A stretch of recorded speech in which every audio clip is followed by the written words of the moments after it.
Hello, chat. I cannot hear myself, but I'm assuming if you can hear this that the audio is working.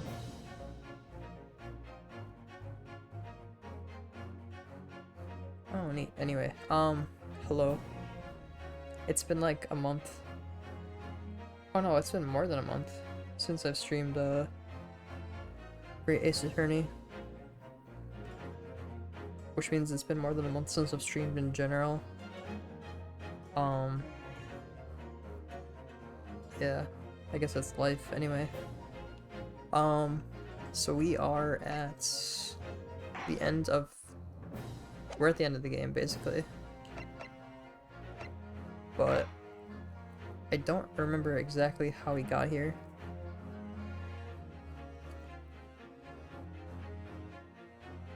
I remember generally what happened in the case, and I remember who the culprit ended up being.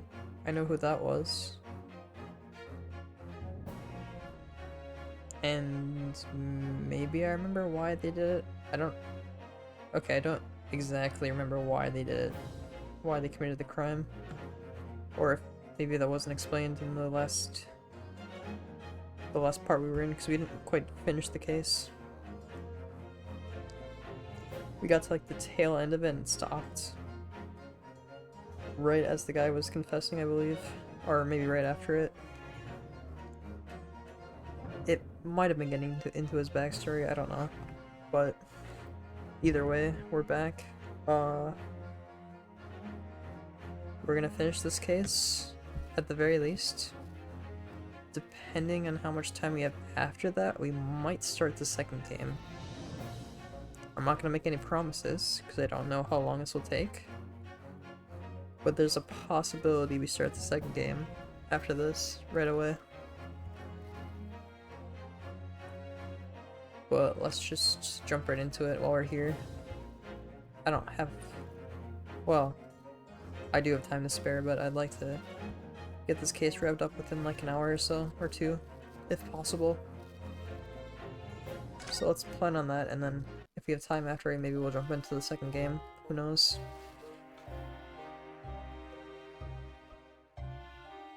I think maybe here he's getting into why he did what he did.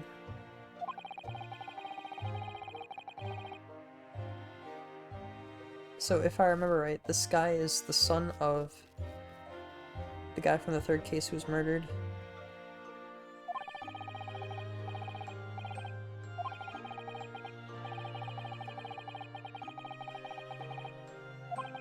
Something about a music disc or something.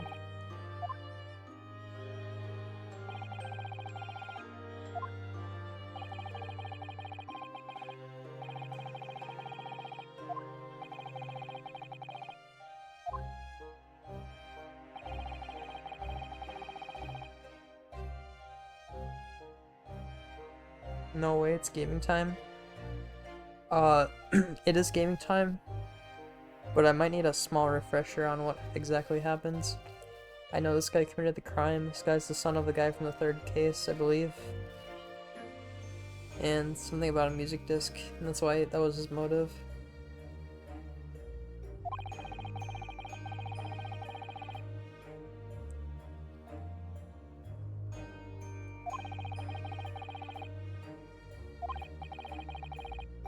And he's also connected with McGilded in some way, but I don't remember exactly what way it is.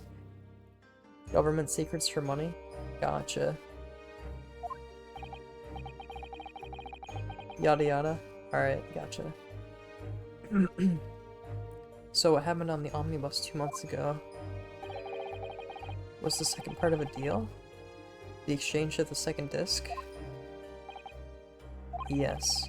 I'd sold the man information that way a number of times already, but it seems he became reluctant to part with his money. But that doesn't quite make sense, Mr. Graydon. For why was it on the omnibus 2 months ago? Your father, Mr. Milverton, was the one dealing with McGilded and not yourself. He was selling McGilded the discs? Ah, okay. Yep, that does sound familiar. When I received the 1,000 guineas after my first complete dealings with McGilded, I decided to give 200 to my father for his troubles.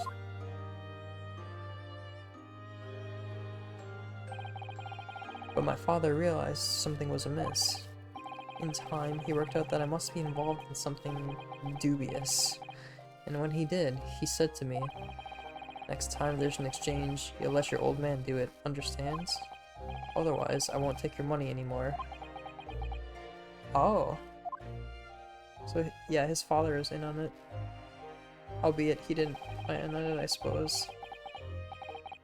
That was my father's way of dealing with it, I suppose. Climb into the omnibus, hand over the second disc, and take the money from the Gilded. That's it. He had no idea what was actually on the discs I'd asked him to make. He never knew. Just like I'll never know why everything went so horribly wrong that night. All I know is that the disc was taken from him, and he never returned home.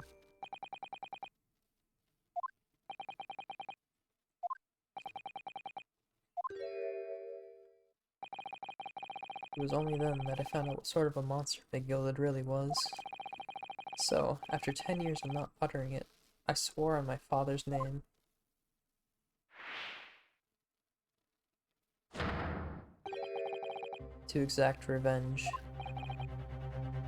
Revenge? He didn't kill McGilded, did he? As anyone with even the remotest knowledge of the man will no doubt be able to imagine, McGilded brought all his wealth and influence to bear in the most despicable of ways. Okay. To crush any semblance of justice in his trial.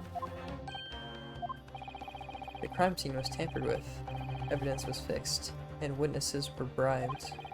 That trial 2 months ago was a farce from start to finish. My feet had barely touched British soil back then, and I walked into that hornet's nest completely unaware of the sinister background to it all. I'd made plenty of money out of my dealings with McGilded by then, so I spared nothing in my arrangements 2 months ago. I knew exactly who to hire. If you're willing to pay the price, there are people in the city willing to do anything you ask. McGilded himself had shown me that. Are you saying that? I think you have the picture now. After he twisted everything to his favor in his courtroom to ensure that he walked free, I took matters into my own hands and delivered the justice that monster deserved. Is he admitting to burning that tragic accident following the trial here 2 months ago was planned and executed by yours truly? McGilded's death that day was caused by this man. Okay, so he's just admitting to, like, crimes. Everything is ready, sir. If you'd like to follow me into the courtroom. What's this, officer? 'Tis sooner than I was led to believe. I hope it's not inconvenient, sir. There were some changes to the schedule. Yeah, pretty much. Okay. Well, I must be making tracks now. 'Tis time for the inspection. I remember... Okay, I think I remember what voice I gave McGilded, but I'm not going to try to do it now at midnight. It was like a Scottish accent, I think. They're going to examine the omnibus again, so I'm told. I asked if I could be present for it myself. So the policeman who came to tell McGilded he could examine the omnibus again. That's right. An imposter, hired by me. McGilded used his wealth to manipulate the trial. He paid people to adulterate the omnibus with all manner of false evidence. He threatened witnesses to lie in their testimony.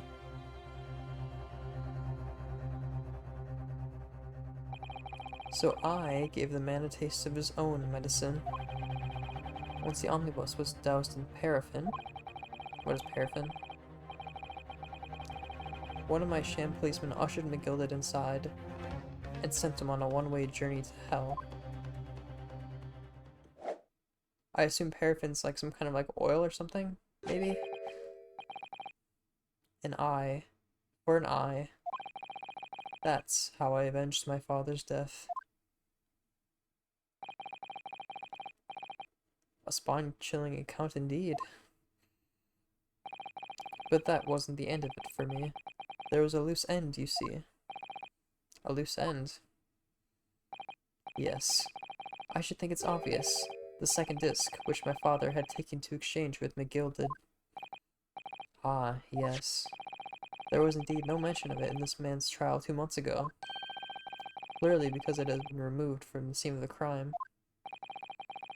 When I realized it was missing, I remembered something. Something from the first time I dealt with McGilded.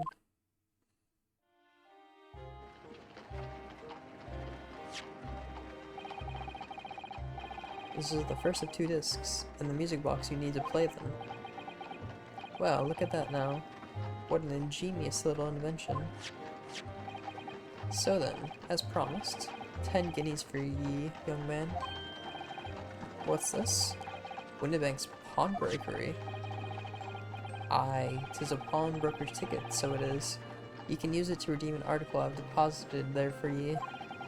There's no need to give a name, just hand over the ticket and tell the fiend the watchword. I've put a jewel in pawn for ye. It'll fetch a good 10 guineas if you sell it, so it will. I've never heard of a pawnbroker being used in quite that way before. Have ye not, Mr. Graydon? London's pawnbrokers are very useful places, you know. Each one is like an extremely secure vault. I mean, it's not that secure if you know the password, but sure. You could also just get lucky and figure out the password by, like, dumb luck, so I wouldn't really call it secure. So I knew that he'd taken steps to hide the disc. It would be in that pawnbrokery somewhere. And that on the night he killed my father, he must have entrusted the ticket to someone. Yes, to Gina. I remember now that when we first met you at the Windibanks that afternoon 2 days ago, you had a description of Miss Lestrade written down. How did you know who you were looking for? From the trial, that pickpocket's testimony was clearly peculiar. Anyone could see that. I realized immediately that she was another of McGilded's pawns, that he must have threatened her somehow. I was fairly convinced it would be her who had the tickets. So, I started to make some enquiries. I had a strong suspicion the girl would come out of the woodwork on the redemption deadline. And he was absolutely right. And yes, sure enough, she did. All I needed to do was wait until the girl went to Windibanks to redeem the articles. But unfortunately, she redeemed only McGilded's overcoat and the one disc that was in its pocket. The all-important music box with the second disc inside was missing, because it had already been forfeited 2 days earlier. But I was unaware of that fact. Had I not been, I could have avoided my nighttime excursion. Meanwhile, as our investigation into the stolen government secrets was progressing, we picked up on the fact that McGilded was involved. Inspector, you've recovered fast. My orders were to recover the stolen information as quickly as possible, so we started gathering the fellow's possessions and examining whatever we could lay our hands on. We had a full-scale investigation going at the yard, but we had to keep it as quiet as we could. Then, when the inspector here took the disc from me in the pawnbrokery that day, I become nervous. That's... I'm gonna assume that's a typo there, and then I meant to say I became nervous. I was sure the music box and the second disc were still there in the shop somewhere, so I knew that it was a race against time. I had to find those articles before the police did. So that's what prompted you to break into the place that same night. With the help of your old friends, the Skulkin brothers. What happened that night in the pawnbrokery, I can only describe as a nightmare. While Nash and Ringo were searching the counter, I'd located the music box I'd sold to McGilded on the shelf of forfeited articles.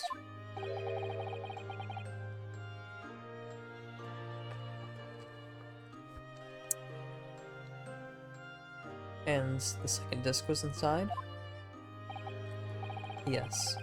I slipped it into my pocket with a very deep sigh of relief. But then, something entirely unexpected happened. What are you doing in my shop? Bang. A gunshot rang out in the shop, and I felt a sharp pain in my left arm.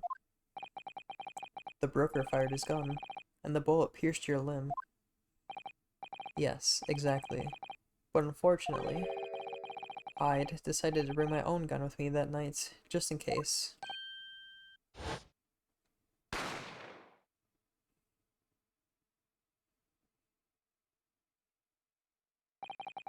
Before I knew what was happening, I'd fired back. The man had already turned to flee. I hadn't intended to fire in his direction, much less kill him. But unfortunately for both of us, the bullet hit home.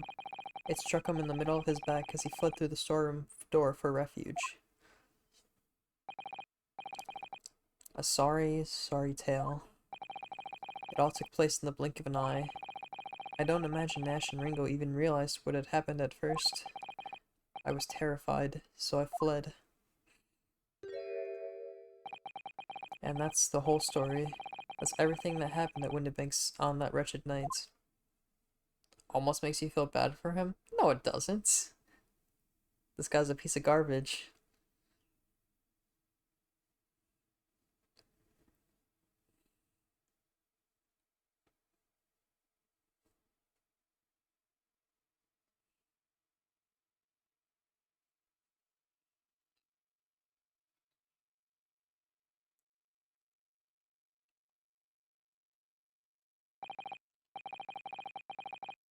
Well, yeah, that's why I said almost. Alright, fair enough.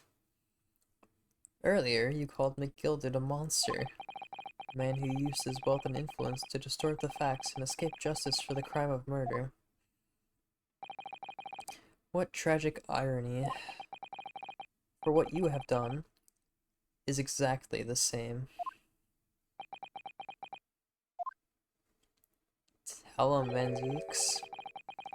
You've become the very monster you saw and despise so deeply in McGilded.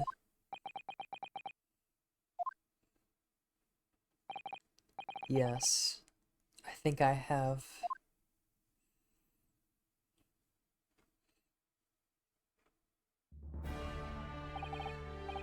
Well, this has been a long and exhausting trial.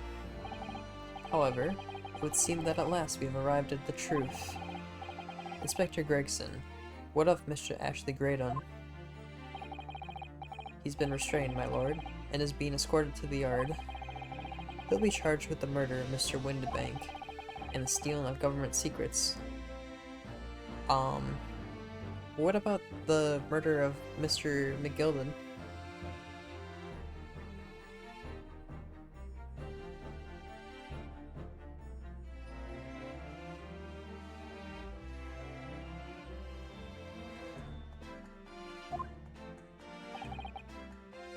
Very good.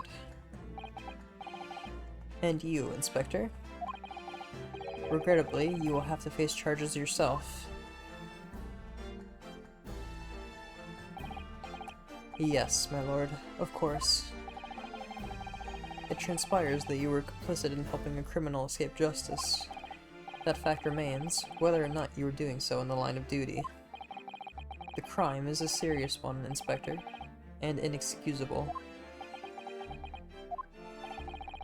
Now to the defendants, Miss Gina Lestrade. Yeah? It is time for the final adjudication. There you go.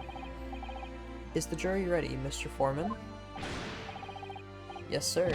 Geared up squadron standing by, sir. This is really it now. The last push. The final call. The finishing whistle. My men are ready to deliver their verdicts. Well, and the maid and the typing lady. Thank you, Mr. Foreman. Very well, ladies and gentlemen of the jury. You will now declare your final decisions to the courts. Not guilty. Not guilty. Not guilty. It'd be really hard to get a Not guilty verdict after all that. Not guilty. Not guilty. Like, the jurors would have to actively be throwing. But wouldn't that be crazy? A crazy twist. Ha ha ha, that's the stuff. I'm off the hook. Well, not exactly a Gina, but... Finally, Rino, you managed to do it. Finally is the word. I really wasn't sure if we'd come out on top there for a while there. Susie was right. You're the best lawyer in the world. Don't know about that, but... Miss Lestrade, I am... Okay, yeah. There we go. He's circling back to it. I am not finished with you yet. Eh? What are you looking at... What are you looking at me like that for? Before you start enjoying your freedom, there are certain other crimes to consider, Eh? 2 months ago, in my courtroom no less, you gave false testimony, did you not? And in relation to the trial today, not only do you unlawfully enter Windibank's pawnbrokery, you also attempted to abscond with Mr. McGilda's property, it seems. Eh? I never done nothing of the sort. Of course not. It's not like you were gleefully wearing McGilda's coat in your cell yesterday or anything. Aww, and just when I was getting excited about throwing a party for Ginny this evening, and turning our attention to the defense, aw, we're in deep shit now. Determining that, when played together, the music box discs contained a message in Morse code was, well, it was certainly a most unexpected revelation, counsel. Okay, we're not in trouble. Nice. Quite so, my lord. The prosecution was caught entirely off guard. In fact, I think we should applaud my learned friend's courage here today. I propose a toast. Wait, is he ending his racism? To demanding that government secrets be disseminated before the entire courtroom. Come on now. Ah. I'm very sorry about that. It was the only way that I could get Inspector Gregson to admit what he'd done, so... If I may say something on that point... Isn't that... Oh. It's, about the sounds produced by the music box before. I do wonder if that was really Morse code at all. What? What are you saying, madam? Are you for real?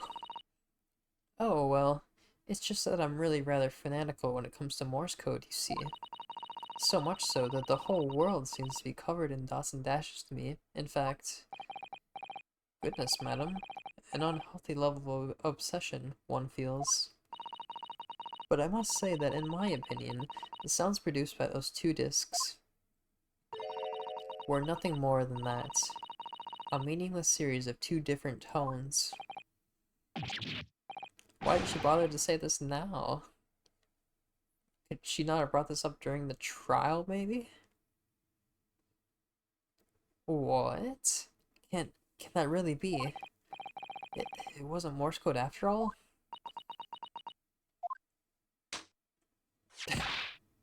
My lord, the defense would like to listen to the music box again. Are you off your nuts? How many times do I have to tell you those discs contain ministerial secrets, Sunshine? This courtroom is not an appropriate forum to discuss the nature of the government communications. Yeah, I was gonna say the same thing. The trial's already over, so...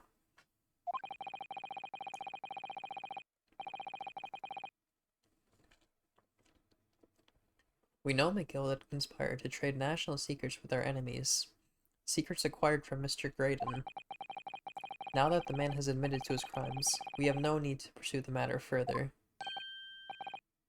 Ugh, but it's really gonna bother me. Yeah, get over it, Ryunosuke. Miss Lestrade? Yeah, me lord? That which you have seen today here in this courtroom has been extremely disturbing. Falsified evidence, intimidation, perjury, a grim catalog of depravity. Oh, this guy doesn't know the first thing about depravity. An appalling experience to befall any child. Come on, it ain't nothing I don't See most days in the back slums. I beg your pardon. If you're weak, you pay for it. That's just how life goes. Gina. But look, I reckon I worked something out today. The world ain't fair, but if you want it to change, you've got to start at home. You've got to change how you are yourself. Well, that's a very laudable lesson, I would say. I eagerly look forward to the born-again Miss Lestrade never gracing my courtroom with her presence again. Now, with regard to the murder of Mr. Pop Windebank, proprietor of a lawn brokery. Say, fellas, you need a lawn mowed. A pawnbrokery business on Baker Street. I hereby declare the defendant, Miss Gina Lestrade, not guilty.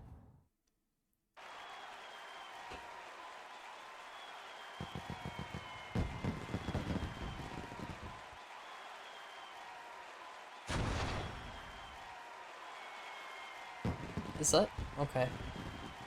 Don't think you should have a weapon in the courtroom, but that's fine. That is all. Court is adjourned. Okay, but what about the other crimes? Is she gonna, like, deal with those at all, or what? Okay, why is Van Zieks here by himself? This is scaring me.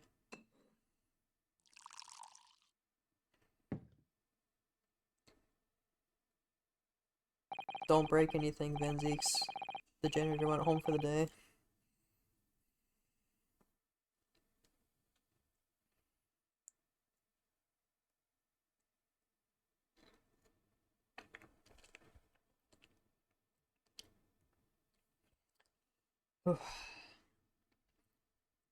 On a personal note, I must say you've surprised me, my Far Eastern friends.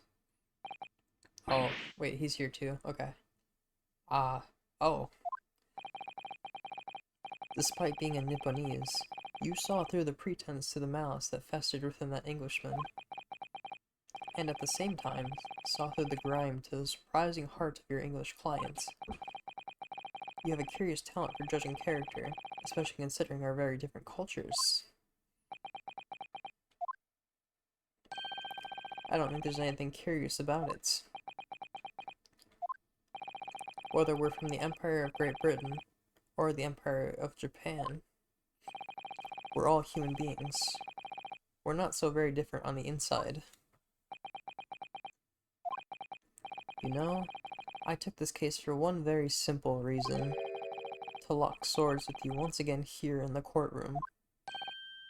You did? When I encountered you for the first time 2 months ago, it reminded me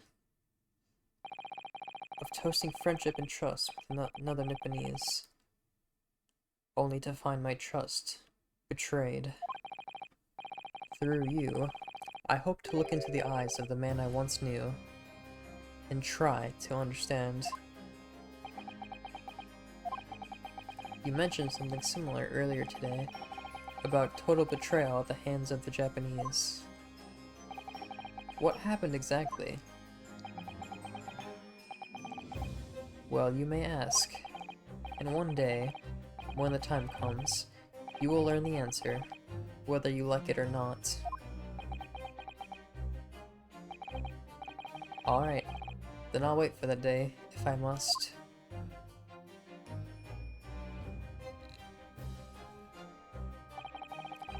Coming to be known as the Reaper of the Bailey, in my retirement from service 5 years ago, it gives me cause to wonder if our meeting has some deeper purpose.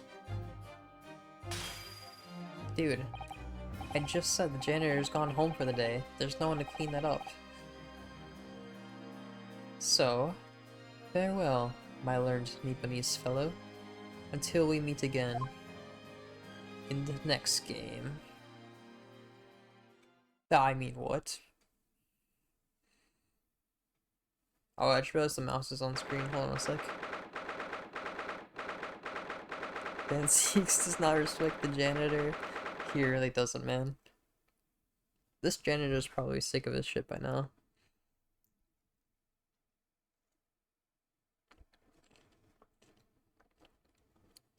April 5:24 p.m. The Old Bailey Defendant's Antechamber. It's done. It's over at last. But where's Iris disappeared to? Ah, congratulations, Gina. I knew it all along.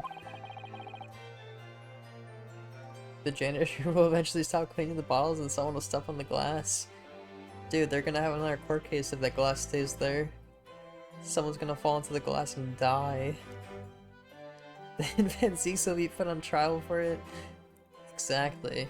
And then we'll have to defend Van Zieks for some reason, even though he's totally guilty.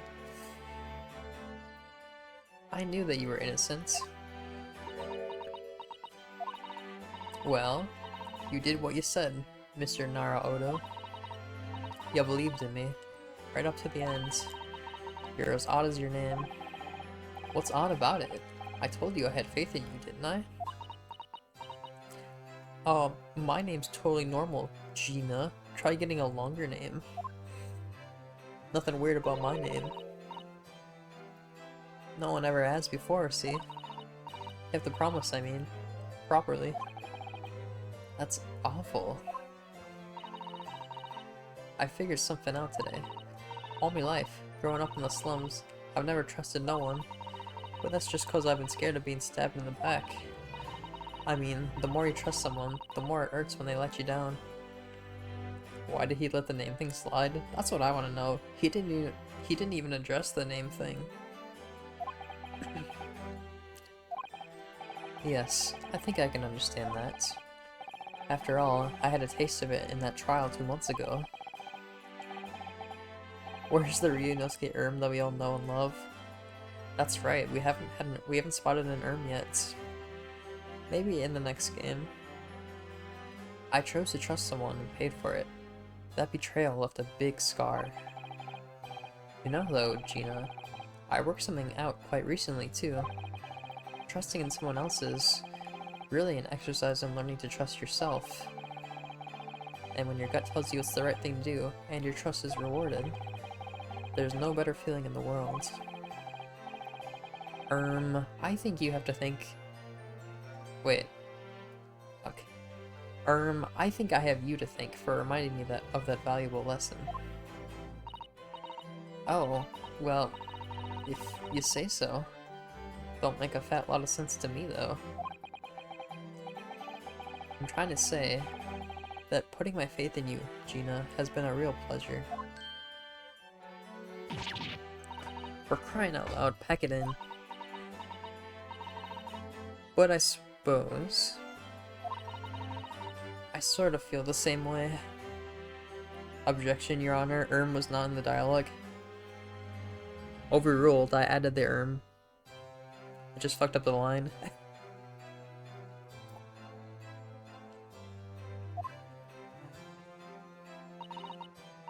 I mean, sometimes trusting someone else is, you know, alright. Thanks.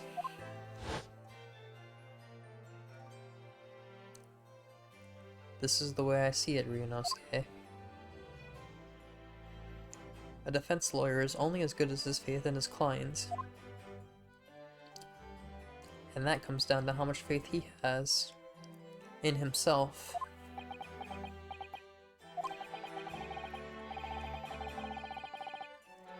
After this experience, I'm starting to feel like I understand what you mean. Kazuma, am I living up to your expectations? Am I turning out to be the lawyer you believed I could be? Deep words, Kazuma? True. Deep words from a deeply wounded man. Pardon the interruption. Who is it? The Bailey? But what the— oh, it's Herlock. What the deuce does a man have to do to be noticed around here, my dear fellow? Ah, that voice. It's too late for that voice now, Mr. Naruhodo. That was fucked up, man. No takebacks. I've been standing here patiently in the corner of the room for an eternity. Ahaha. Yes, it was me all along. I would have said when you finally noticed me. But you people, with your incessant babbling. Ah, Mr. Sholmes. Haha, yes, it was me all along. You see?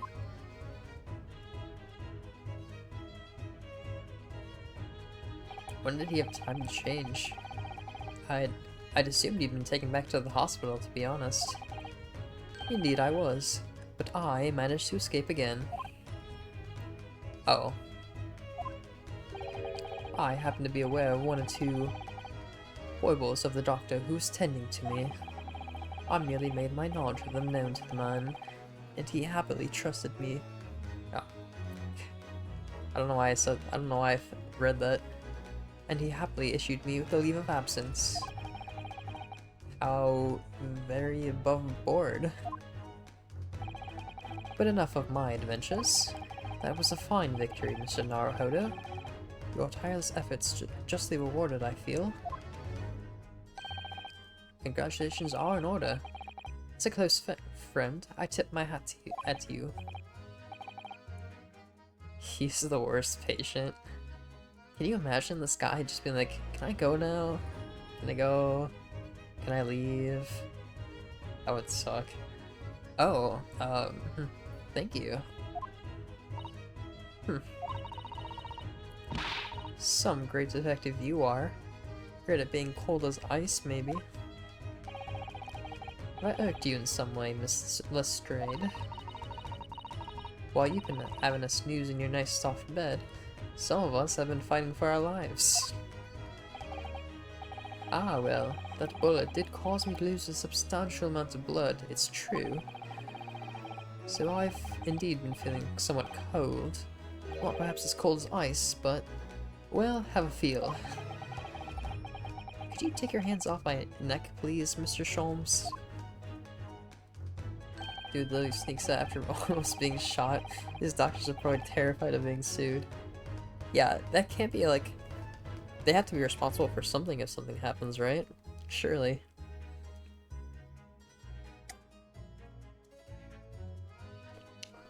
And, in some way, I suppose, congratulations are in order for you too, Miss Lestrade.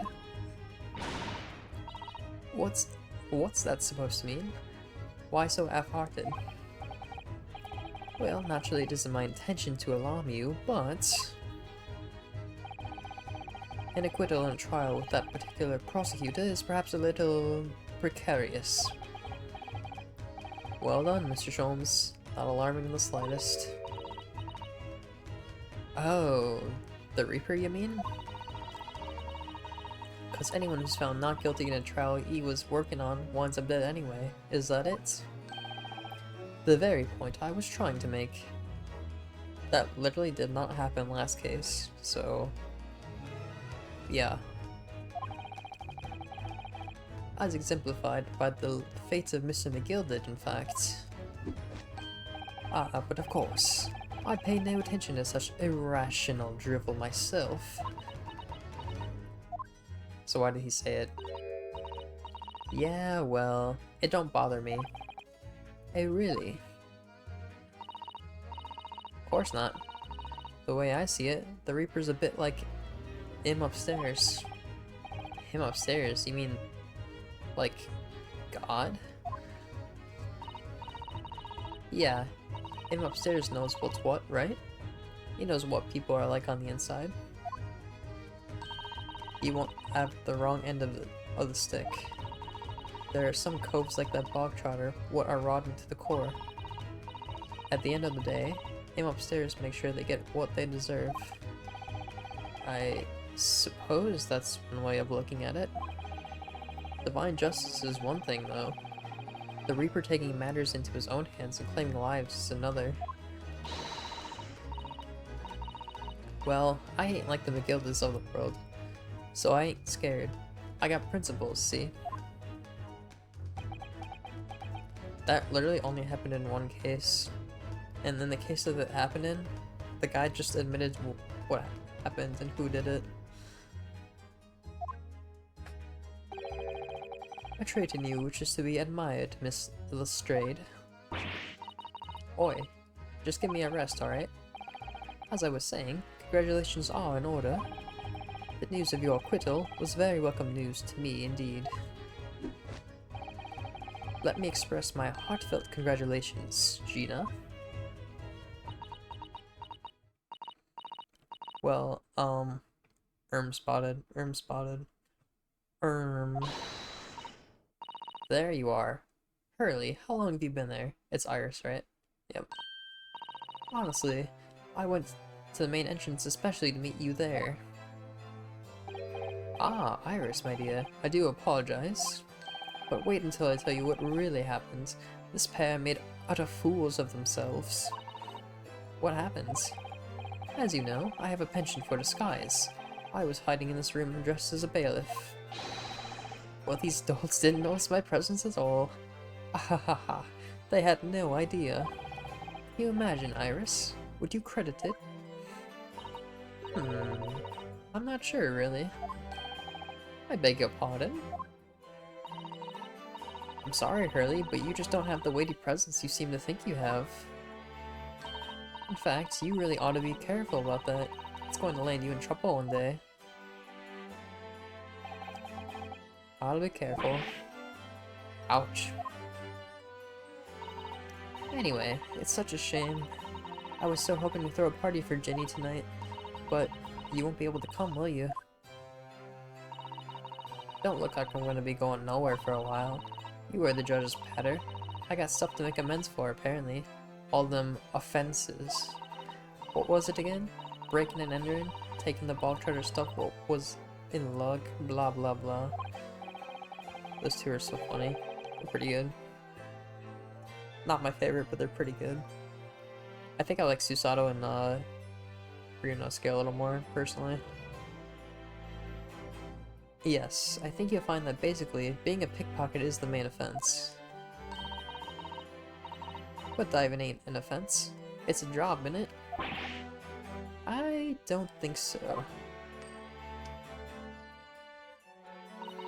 Still, it has got me thinking, all this.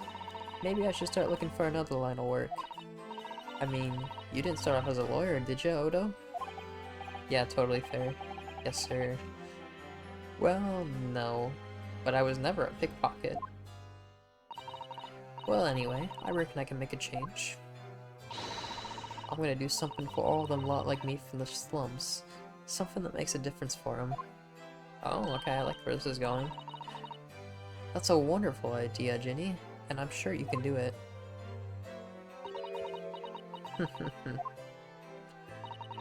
What is it?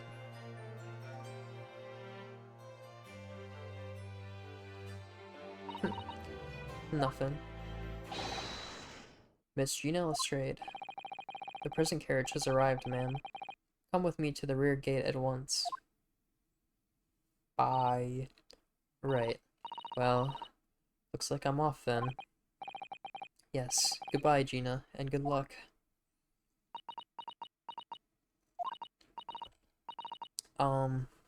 Spotted. Odo? Yes?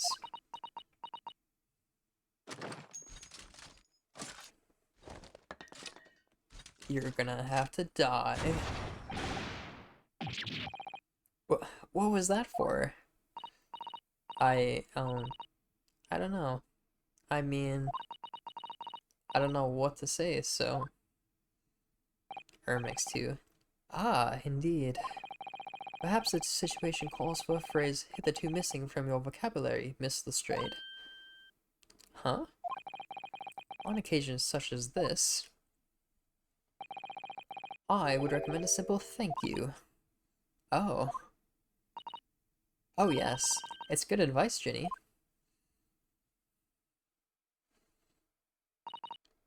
Right, I see. Well...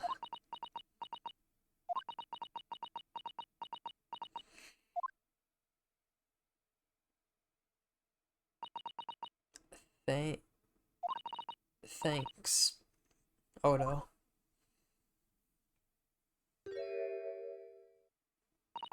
Alright, that's cute, I like that. Thank you for everything what you've done, for believing in me.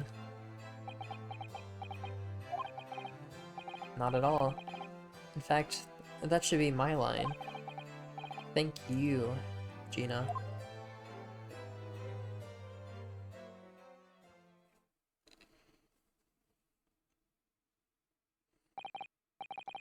Well, there she goes.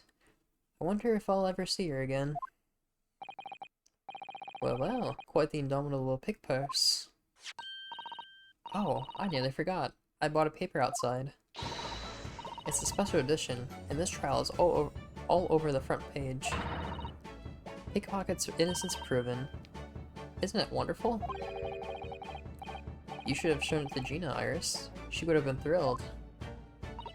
Oh no, how silly of me. Ah, but anyway, do you like the good news or the bad news? Ah, not again. Well, what do you say, Runo?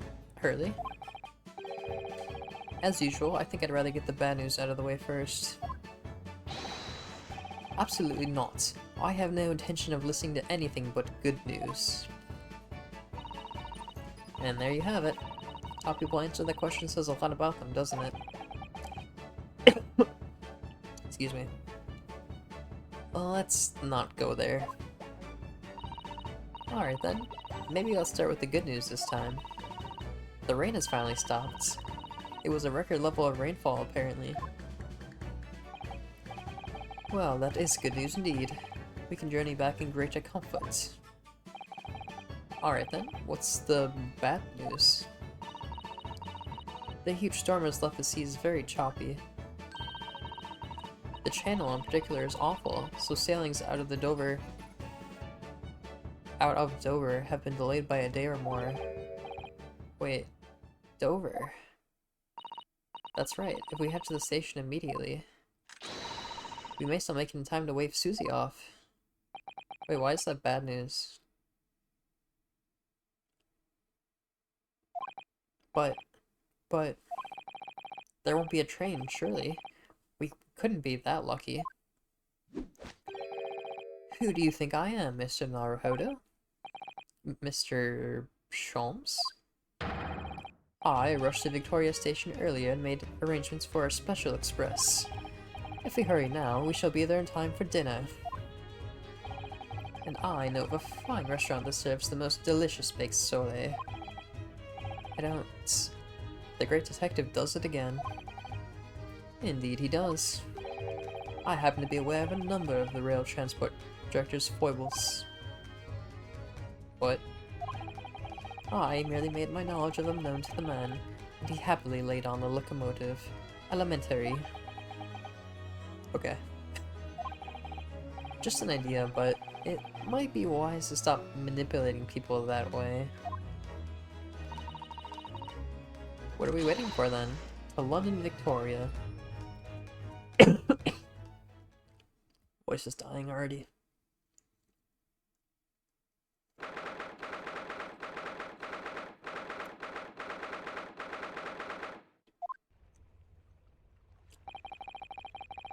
That took somewhat longer than I had anticipated. Susie's boat must be about to leave now. I thought she already left, didn't she?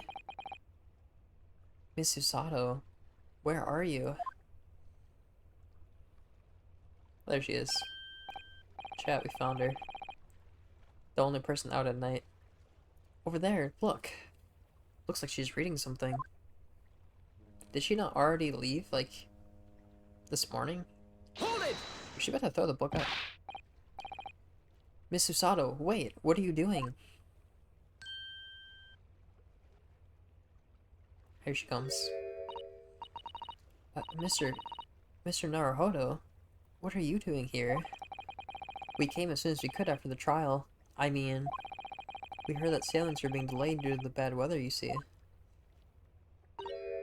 Oh, I see. Then tell me, how did Gina's trial go? It went well. She was acquitted. Whoops, my bad.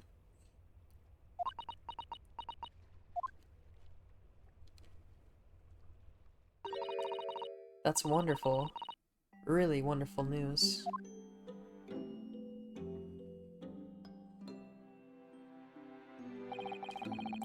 The book you were about to throw into the sea. It was your Encyclopedia of British Law, wasn't it? Oh dear, I was hoping you hadn't seen that. I'm not worthy of practicing law in any way now, so I was saying my final farewell. You were saying goodbye to the law? You, Susato-san? She still has a secret or two, doesn't she? Would I be correct in assuming? It's because of the peephole, Miss Susato. Oh yeah, that's the thing, yeah. Never mind, I remember.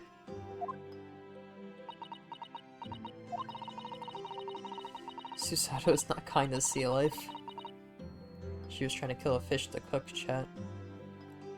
She hates fish.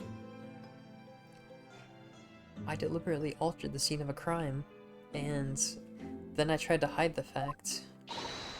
What I did is utterly unforgivable. That reminds me. How did you even come to have this, Susie?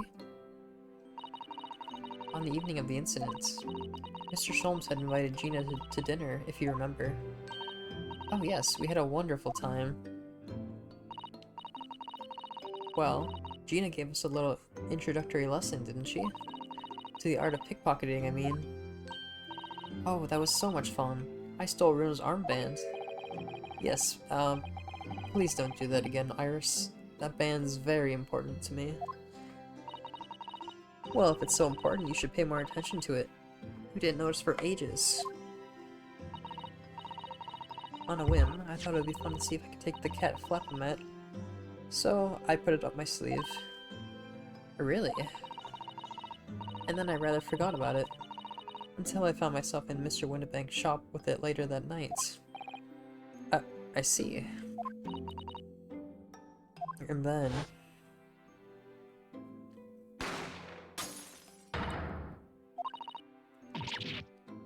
Mr. Sholmes, Mr. Sholmes. Leave me, Mr. Naruhodo. I can't leave you, you're my friend. If you don't leave, we'll both die. I'm not leaving you here, Mr. Sholmes. We're getting you out of here alive.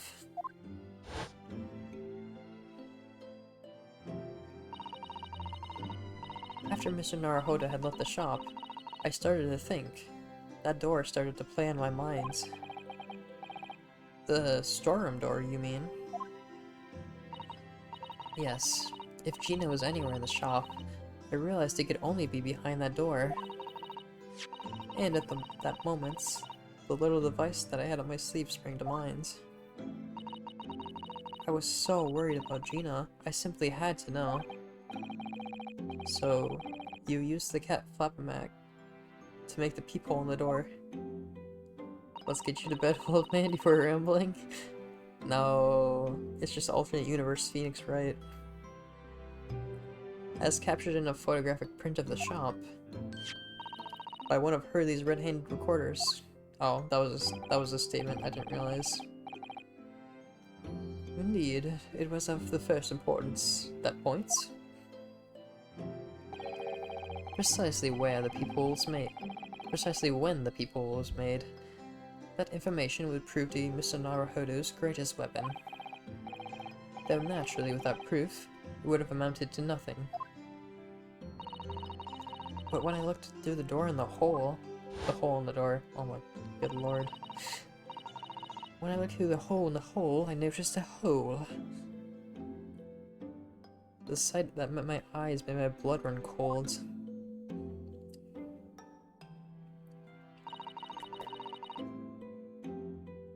Thoughts started to run through my mind. A lot of them, like 50. That's a lot of thoughts, Mr. Naruhodo. Especially for this time of this time period. I remembered that trial 2 months earlier. The trial of Magnus McGilded. I thought about how he had manipulated the evidence and falsely arranged testimony to secure his freedom. It made the British justice system feel very dark and sinister to me. And then, a terrible thought occurred to me. What if some wicked criminal was planning to do the same thing now? Because from the appearance of the crime scene, it looked exactly as though Gina had shot Mr. Windibank. Even though I was sure she would never have done such a thing. You were worried that the true culprit would try to frame her for the crime. That's right. But then I realized it would be very difficult for anyone to give false testimony in this case. What do you mean? Well, the crime appeared to have happened behind the door of a locked room. For someone to claim falsely to have witnessed it, there would have to be a way to see beyond the door. For which, a peephole would be the very thing. Only the peephole I had made wasn't actually there until after the crime had been committed, of course. And the criminal would know that, so it wouldn't make any difference. But the possibility of a rather ingenious trap was there, was it not? A trap? Is that why she did it? So, is that why you kept it a secret, Susie? You never mentioned that you made the peephole to anyone, not even to the police. I know, and I knew at the time what I was doing was wrong. A criminal offense, even.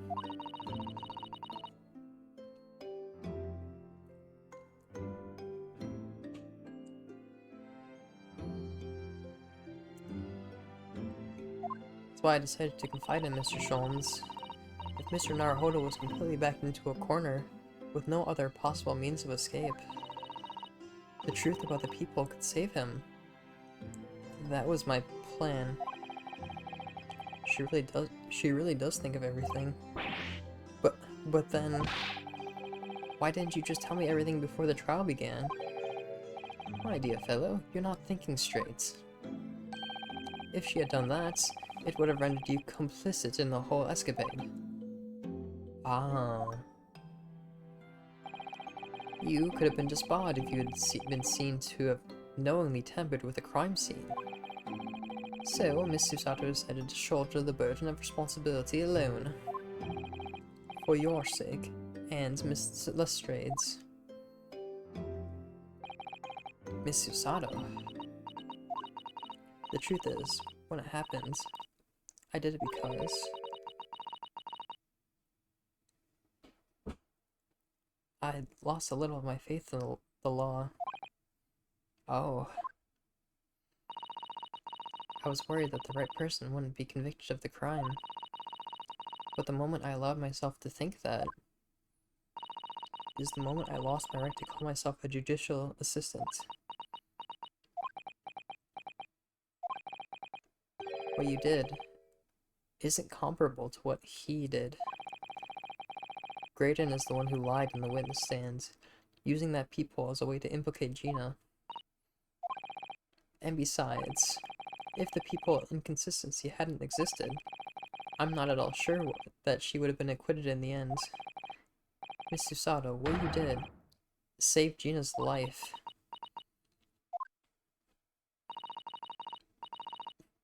Well, with your kind words, Mr. Naruhodo, you've saved me, too, from my regrets. Nice. Well, we must all be thankful that Miss Lestrade's freedom has been assured. Yes, exactly. Although some of the loose ends in that trial will continue to play on my mind, I'm sure.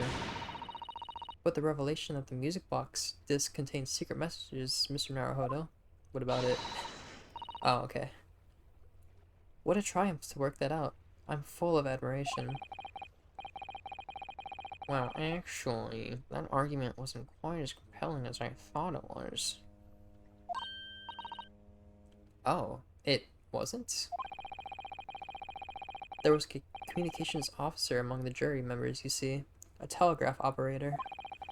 And she said that the majority of the sounds on the disc were just meaningless tones. As one would expect, After all, we are talking about secret government communications. No doubt they were written in cipher to avoid being readily understood, should they have been intercepted. In cipher? I see. So then we can never have hoped to understand the message anyway. Nonsense, my dear fellow. It's quite a zero-pipe problem, I assure you. But...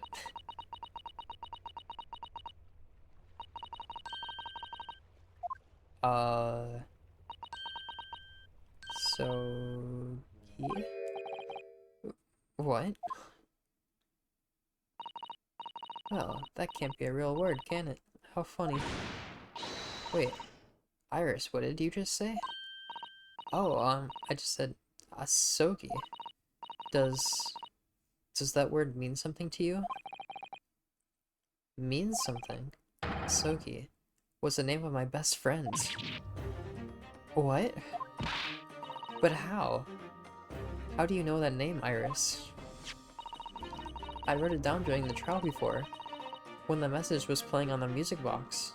Oh shit. She transcribed it on the fly? She really is a genius. I thought the message probably wouldn't be written out in plain Morse code, so I tried various ways to interpret it. But whatever I tried, the words just didn't seem to make any sense. That is, in English, at least. Oh. It suddenly occurred to me, you see, there's more than one Morse code, not just the English variety. Various countries around the world have altered and added to Morse code to use it in their own languages. I don't believe it. Are you saying... That's right. I've only actually seen a chart of Japanese Morse code once before. But I think it's based on the Iroha pangram, isn't it? This child casually knows how to decipher Morse code. Not only that, multiple versions of Morse code. That's fucking wild. And you mean to say that in Japanese Morse code, the message says Asogi? Yes, I think so. Sorry, but I don't remember all of the Japanese Morse code. Iris, would you let me see that? Miss Sato, do you know it? Do you know Japanese Morse code? Yes, I spent some time studying it. Because I'm quite sure Morse code will become ever more important for international communications. Then might I recommend, my dear madam, that you focus your efforts on the English version? Alright, alright. Very funny game. Be that as it may, Iris, show me the message, please. Of course.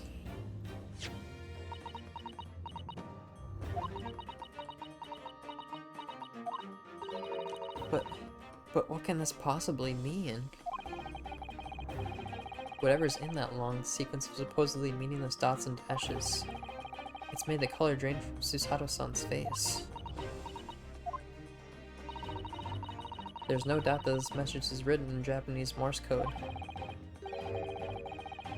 Isn't the whole point of Morse code that the public shouldn't be able to understand it? I think the point is that it's a code that you... I mean, a code's like a language. So some people might get it, some people probably won't. Most people probably won't get it.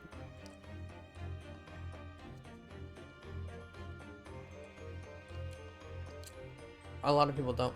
Well, I don't know, because a lot of people don't know Morse code, but I'm sure a lot more people probably knew Morse code back in the day. So, I don't know. So the British Empire has been using Japanese for its secret communications? I don't understand the reason why, but the message appears to be a list of 4 people's names. 4 names? Alright, let me take a guess. Azuma, McGilded,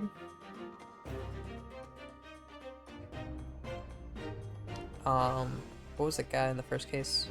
John Wilson. And what was the other victim? No, not him. Oh, maybe him. I forgot his name. It's fine. It doesn't matter. First is Kei Asogi. That's Kazuma. There's one. Why? Why was his name on that disc? The second is A Shin. Do I know this guy? A Shin. Does not sound familiar to me. Shin? I don't recognize that name. The third is T Gregson. Wait. Gregson? Wait, hold on. Tobias Gregson?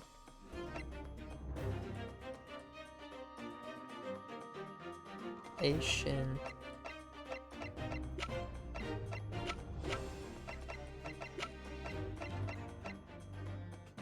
It's not this guy, is it?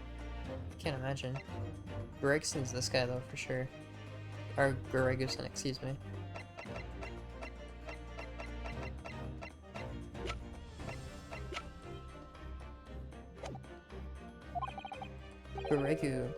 Gregson. Okay, I'm glad he figured it out too.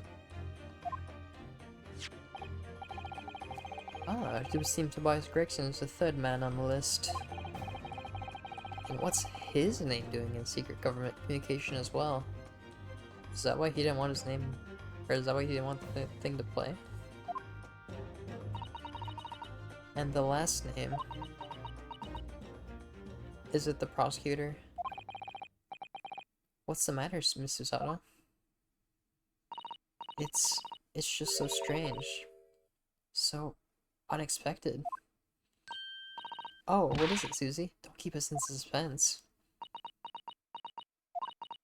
The last name is J. Wilson. Okay, I called that one. What? Wilson?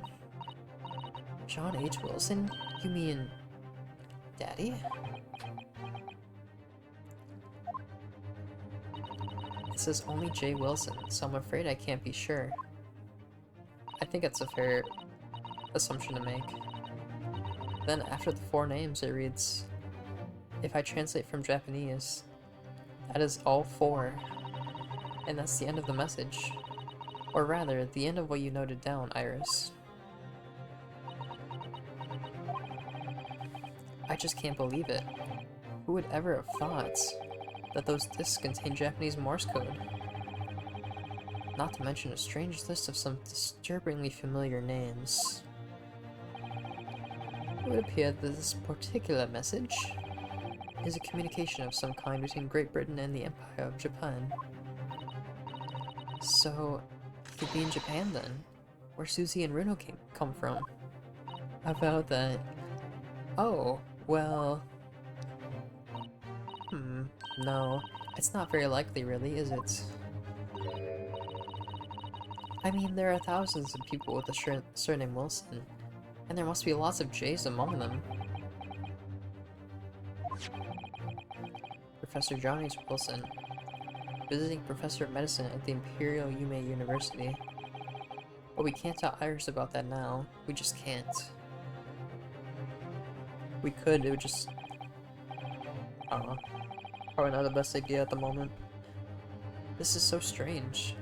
Somehow, in solving the case of Mr. Windibank's murder today, I feel like I've rolled back a boulder at the mouth of a very dark cave. I do wonder if perhaps it's a dark cave that we shouldn't go wandering inside. Who's we? You're leaving. Oh dear, the ship is going to set sail soon. Yes, it seems so. I'll sail on a steamship first to the port of Dunkirk in France. Then I'll change onto a larger passage vessel bound for Japan. Cool. You're really going then, Susie. We wish you a safe passage, Miss Susato. Thank you so much. I wish all of you the very best. Miss Susato, I had hoped to have you always at my side to guide me and support me. Come on, man, this isn't the time for a confession. Mr. Naruhodo, please, come back soon. As far as I'm concerned, you really are the very best judicial assistant in the world. I'm quite sure. I'll be back before you know it. Really, Susie? Oh, now don't forget, Iris. I made you a promise I've yet to fulfill. A promise? About your manuscript. Ah. Oh yes, the Hound of the Baskervilles. Well, I'll be waiting for you then, Susie. A promise is a promise. Definitely, Iris.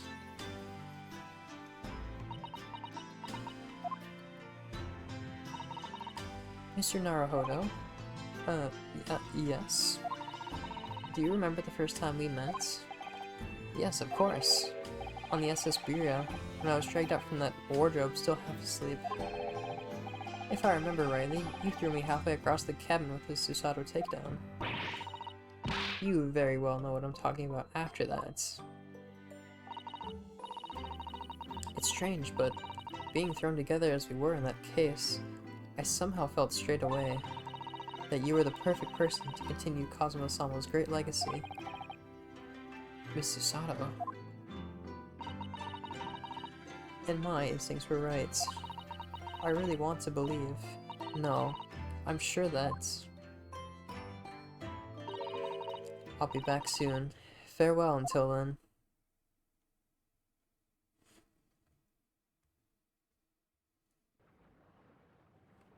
Bye. See you never. Somehow we seem to have come to the end of the adventures of Ryunosuke Naruhodo. Or the first volume, at least. Looking back now, it feels as though fate has led me on this journey.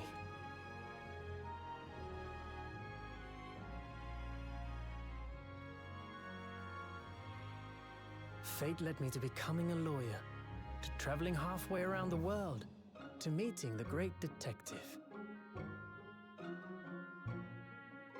I'm sure there'll be trials and tribulations ahead. Of course there will. But whatever happens, I know I'll be able to turn my fortunes around. Wagahama goat. Yeah, the cat's just there chilling. After all, I have the greatest friends in the world on my side.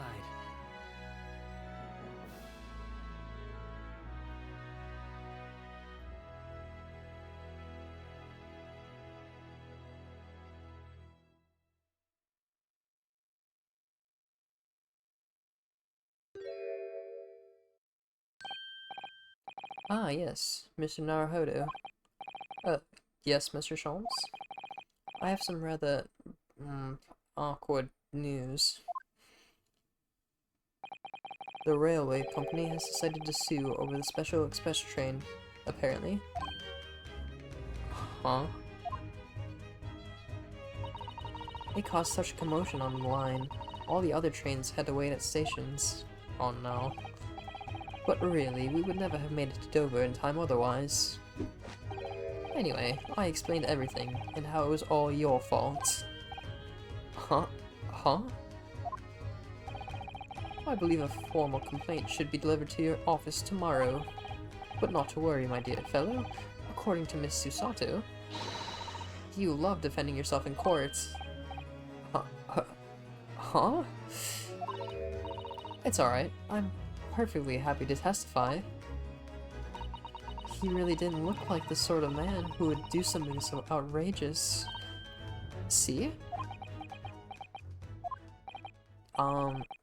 Mr. Sholmes. Yes? A word, if you don't mind. Oh, I certainly. Any word you'd like. Bellow it out, my dear fellow. Oh yes, I love Bruno's words. I know just the one he'll use here. Best friends in the world? Huh. Then I really must say... Objection!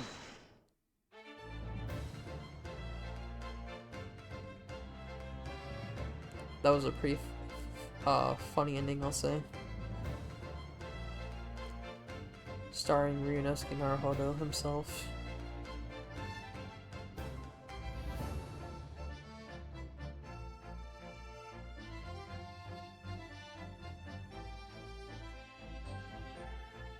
Hundreds of news boxes arrived. Something was afoot. They would transpire that I ordered them all myself.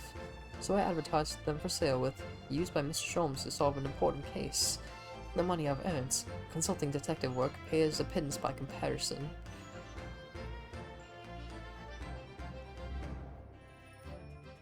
Oh, that's right, because he got all the music boxes for the investigating.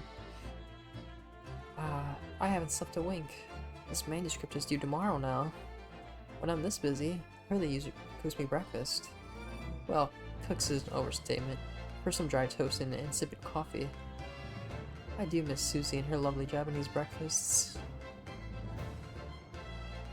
Yeah, Cooks is, he pulled a martyr on me. No way. The fan of these are calling for a man, he's gotta watch out. Witness, your testimony is riddled with contradictions. Oh no. Exactly. Rarely do rare Koban coins hide under rare stakes themselves. Well, I don't know, sir, but knows his father is an innocent man. Are you calling my son a liar? I don't know, sir. Witnesses, my court is no place for your petty arguments. I don't know, sir. That's so good. Yes and no, son. I don't know, sir. Oh, this guy. Having delivered the Russian dancers ashore in Shanghai, I lay low in the steamship for a while. But last night I apprehended an extremely suspicious Japanese national on board. Done nothing wrong. All I did was give Wagahai's offspring refuge in my pocket. A man brings some kittens on board and suddenly he's a hardened criminal. It's not fair. Ah, this guy. Will not miss this guy. Korikuta's collector in Japanese? Oh shit, I did not know that.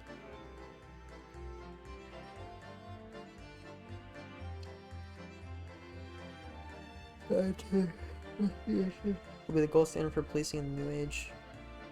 I dream of a world governed by the tenets of order and discipline. Like a great clock, in fact, whose hundreds of parts mesh together in perfect unison. I'm sure this guy's not evil.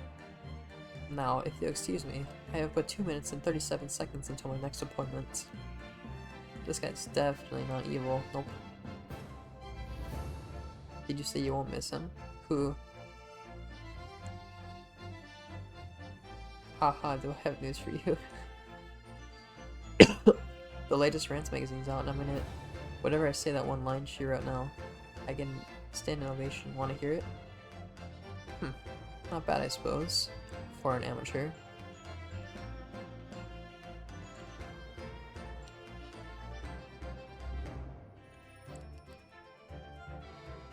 Her ladyship puts me to shame. I don't know why reading this dialogue is making my throat. Oh, Soseki? Yeah, I will not miss that guy. Been visiting the old girl on a daily basis, of course. Joan and Mel Jailbird. Must say, battling with those bally seers every day has done wonders for the Dicky Peg. The what? Managing rather well at the hospital too. Got this made business. Dude. I feel like there's something in my throat. So I cannot read this without coughing. About that. No, don't tell me he comes back. Please, don't tell me he comes back.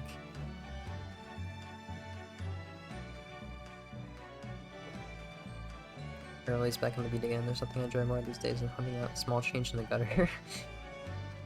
I'm a better Bobby now, looking out for Londoners that dropped happenings in my lovely wife. I didn't get these guys' name puns until someone pointed it out to me, but once Pat and once Rolly. Patrol.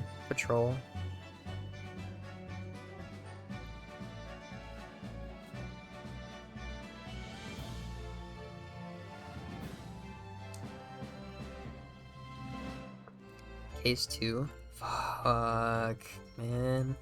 Why? Iris comes out something per day, it doesn't matter, something something. She's only gone on about them cases, what Sholmes is looking into. Hold on. Hold on, what? Case 1 and case 2? No way. I forgot. This is the worst possible news I could have gotten. Fuck. Damn it. Why? Yes, I renounced my upbringing and chose a life of sophisticated crime. But regrets? Please. Give up it, bro. That ain't the Ash we used to know. We got time in here to plan the comeback of Milverton's Skulkin's Milk Run, right? The three must go what's-its. Milk in the neighborhood for all it's worth. I don't know why I'm like coughing when I read some of these lines.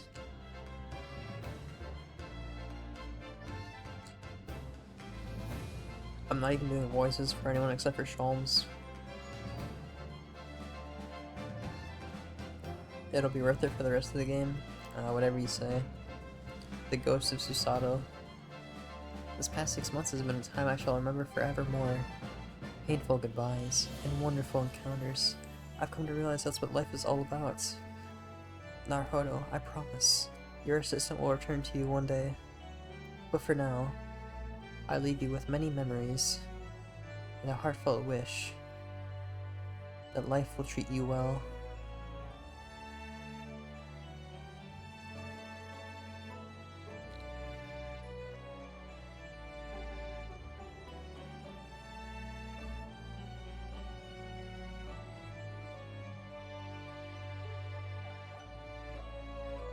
Nice picture.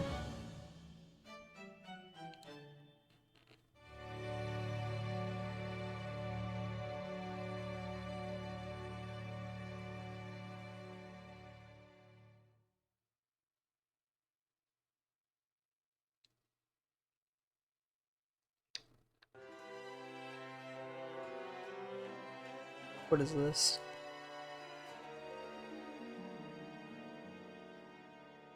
Is this the actual credits? Yep, this is the actual credits. Okay.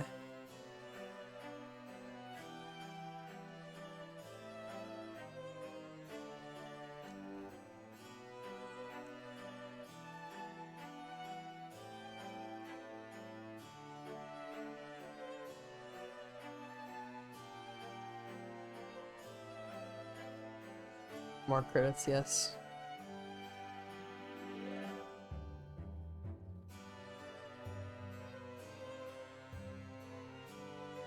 We're going through the first case. Okay.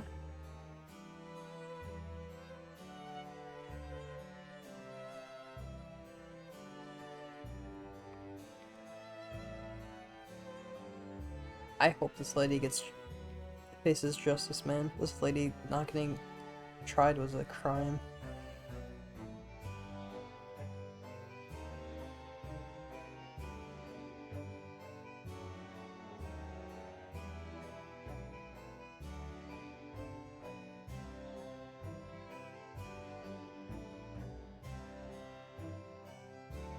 Keyframing? Keyframing is important. I know that from animation.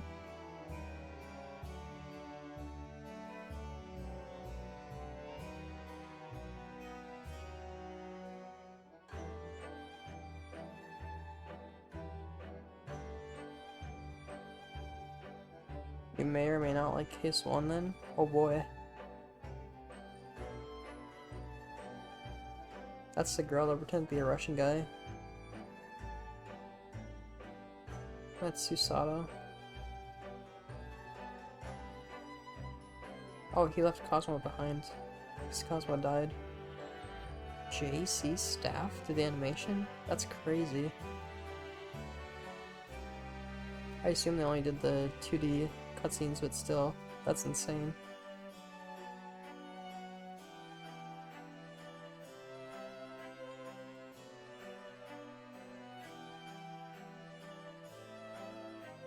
There's Mr. Strongheart, so this is the third case, where I believe you get introduced to him. Or maybe it's the fourth case. No, it's the third case for sure. For sure, third case.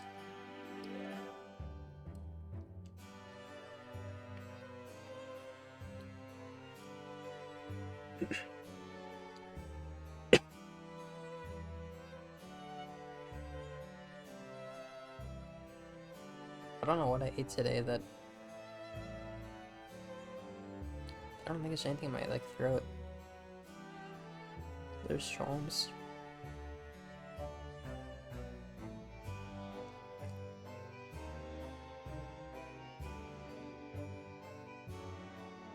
Is this case 4?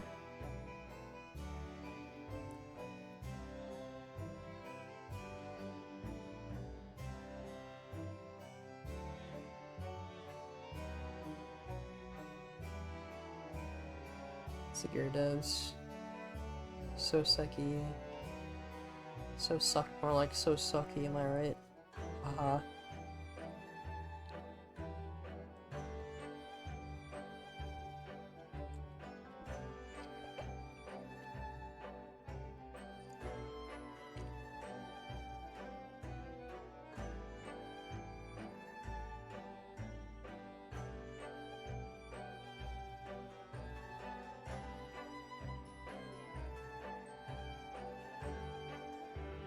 Here we are in case 5. You don't mind him. I'm not a huge fan of him.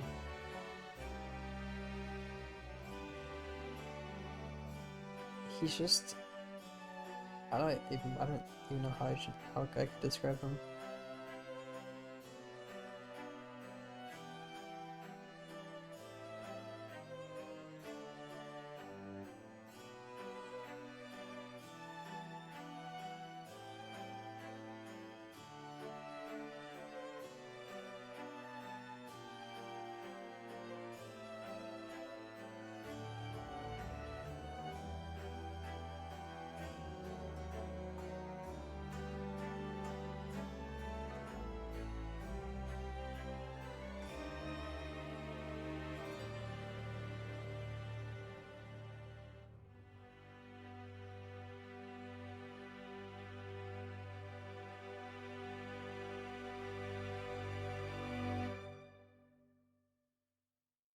Okay, there's the first game. I think. I don't think I'm gonna watch the escapades, to be honest. Oh, that's a cool picture.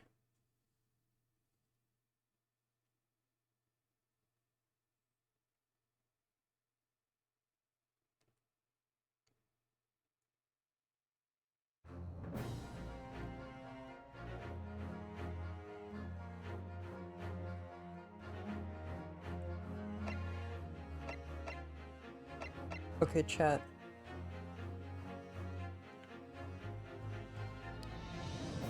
The longest I will stream for is for an extra half an hour.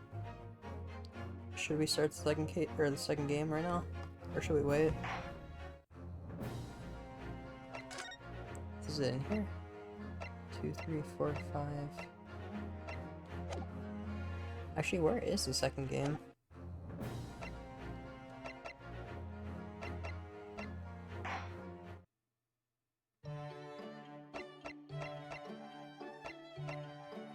Yeah, these I don't think we'll probably get to. We have all of them, but... At least I think we have all of them, but... I'm just not all of that interested in side stories. What's this? Oh. Huh. I did not even notice this. Wait, this is actually kind of a fire outfit. For Sholmes.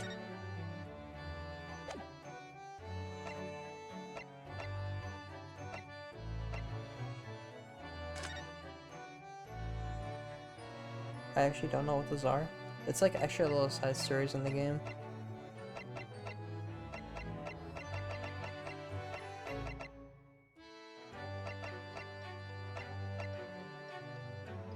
Wait, I've never actually seen any debates on step ladders in this game, or ladders.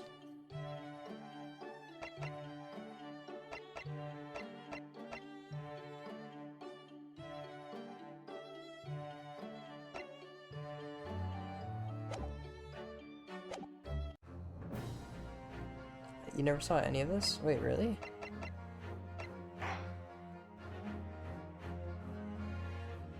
Oh, this is from my autosave.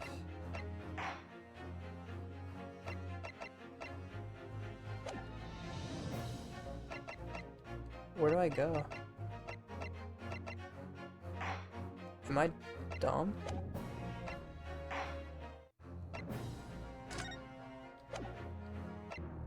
Oh, here we go. Okay, gotcha.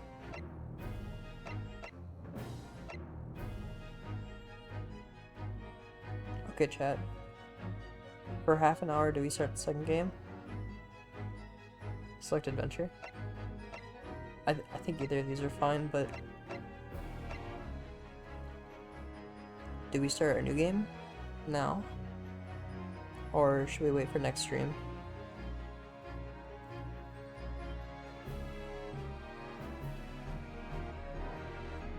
Yeah? You think we should start now?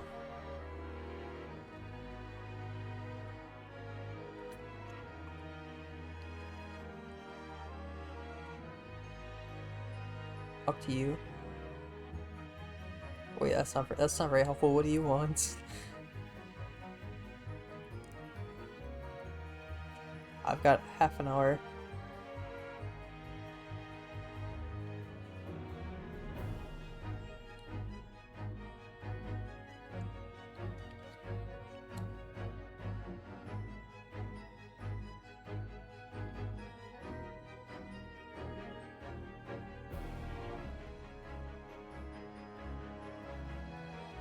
I'm feeling like we start it.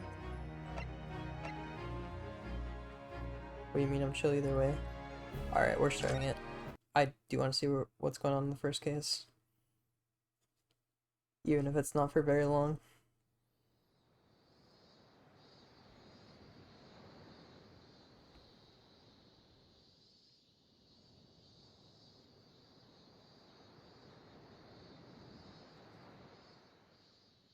Standing here in the bright sunshine, looking out over the vast ocean. Those days in London seem like a dream. But I do miss my time in England's vast capital. She does not sound like I thought she would. At all. You know, he's flourished into a truly wonderful lawyer. It's a lot I've deeper than no I thought it doubt was. that at this very moment, he's fighting some noble cause in court.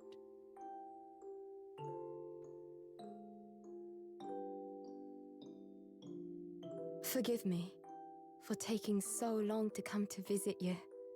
My life has been such a whirlwind since I returned. And no one could have predicted Wait, did her father what has die? happened. Just 2 months after arriving home.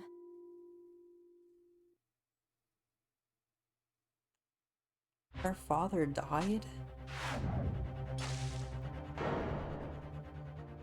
Oh, well, speaking of the person from the first case. So I came here today to ask something of you. Tomorrow, I shall be standing in court. For the only time in my life. Oh, that's Cosmo's As a grave? lawyer. Okay. No way. Wait, she's a lawyer? Wait, is this gonna follow her? So please, Wait, what?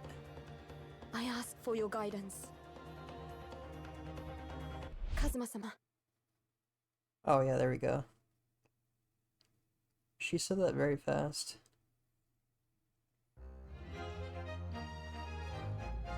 Is she the lawyer in this game? If so, that's awesome.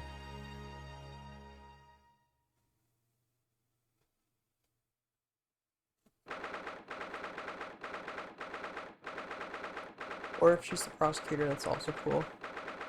I don't really care either way. But it would be a cool idea if like she's like the prosecutor and then she has to face like Ryunosuke in court. That would be interesting.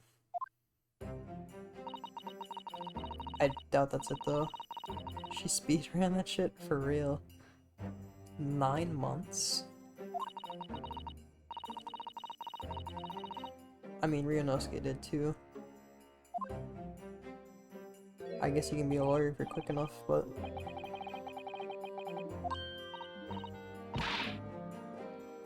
What? What compelled her to be a lawyer? Not the whole game, just the first case? Aw, that sucks. The prosecutor in this game is awesome. You mean Van Zeeks? Isn't this her father? Why is she calling him sir?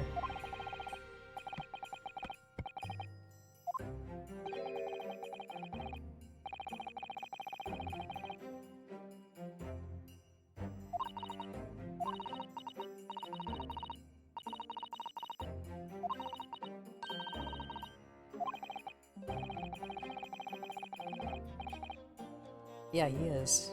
Yes and no. What do you mean, yes and no? You can't be one or the other. Oh, you're answering yes to that and no to the prosecutor thing. Okay, gotcha. Never mind. I understand.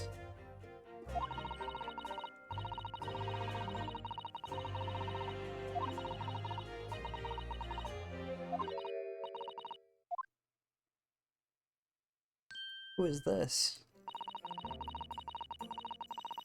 Oh, it's the defendant. Okay.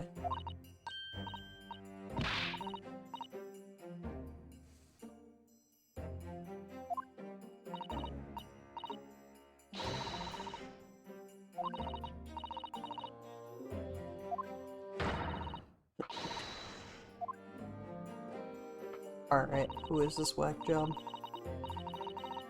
Ray Membami. I'm gonna try to remember this name. Ray Membami. This is her friend? Okay.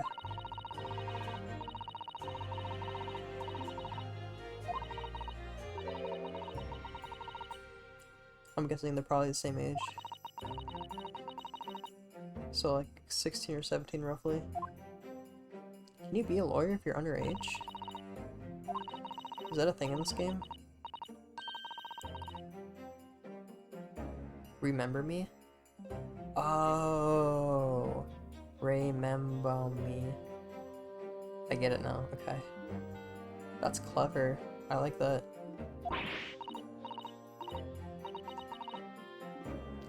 Spotted. Spotted. Well, it's just that...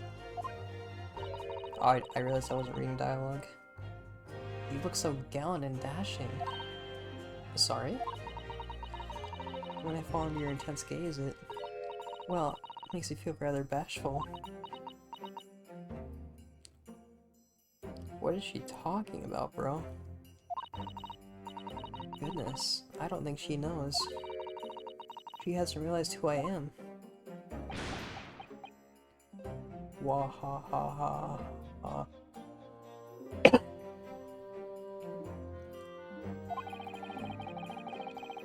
Encounter 3.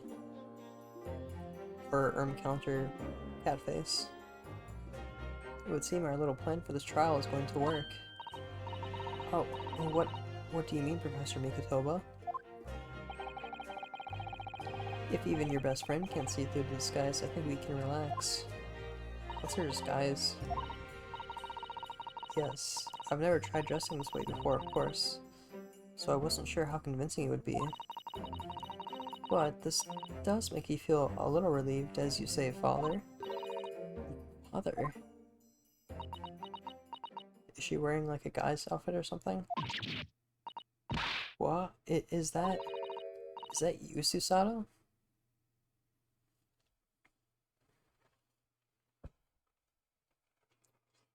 Did she not recognize her voice?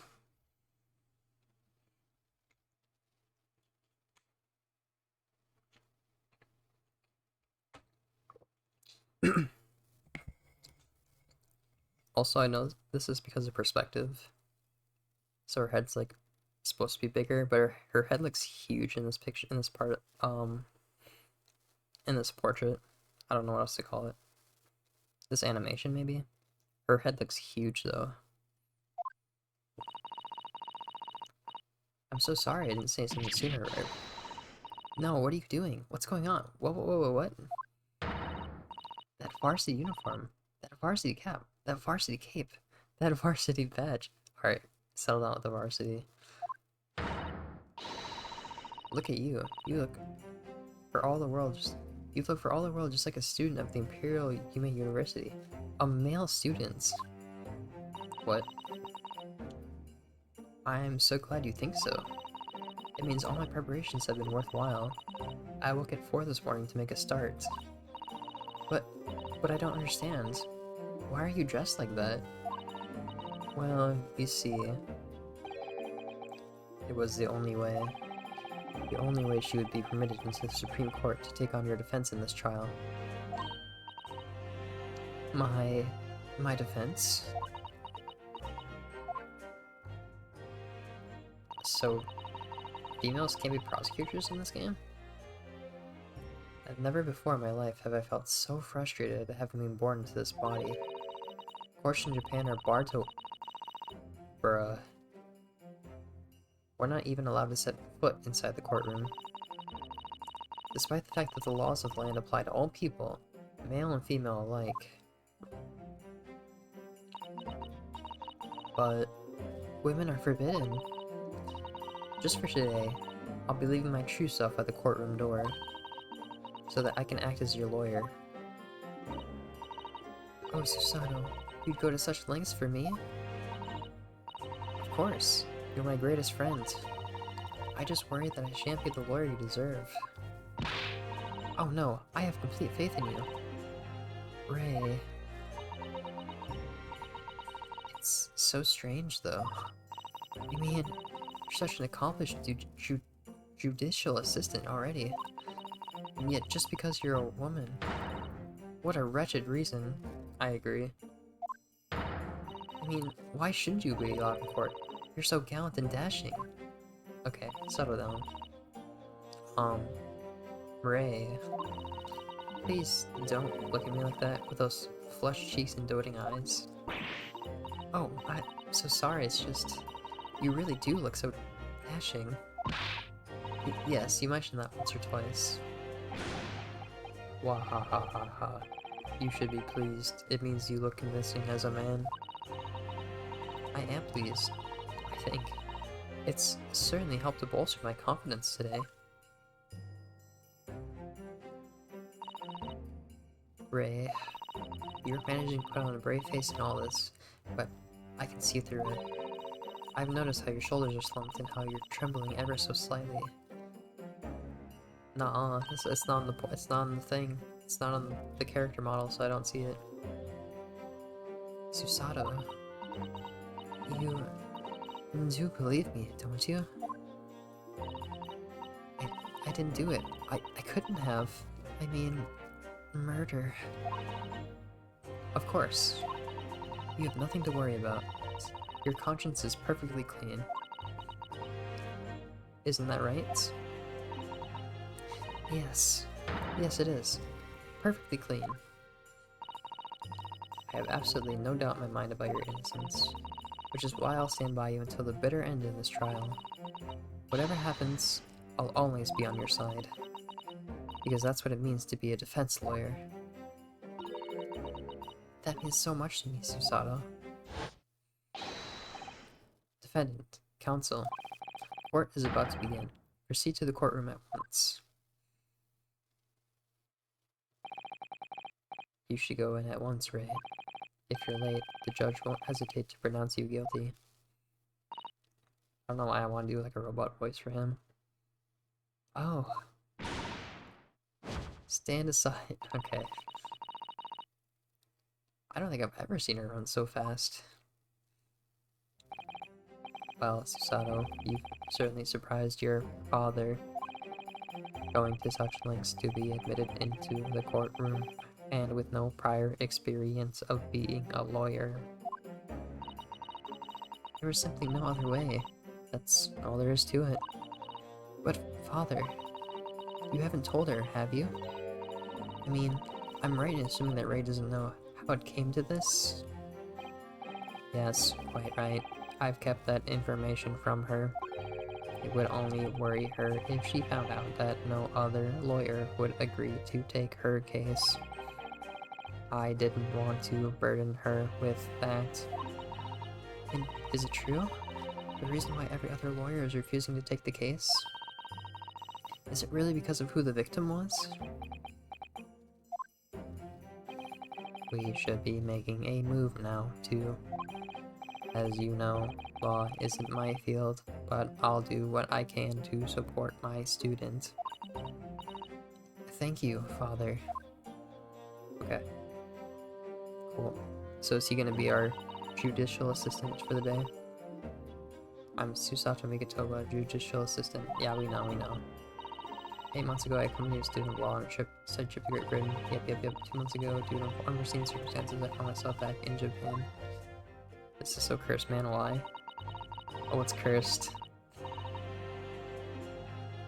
That robot voice, or the fact that Papa's our judicial assistant?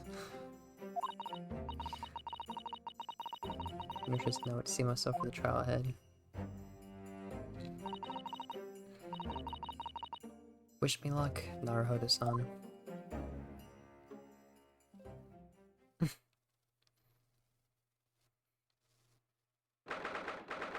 13th August, 9 AM. The robot voice is cursed. Thank you, I will keep doing it. Only for him, though.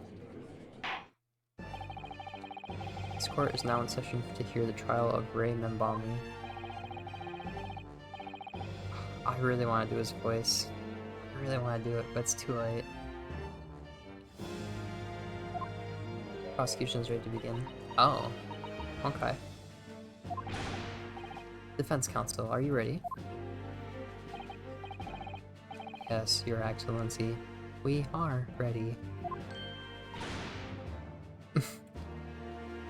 Dude, her fucking animation's just like Naruhodo.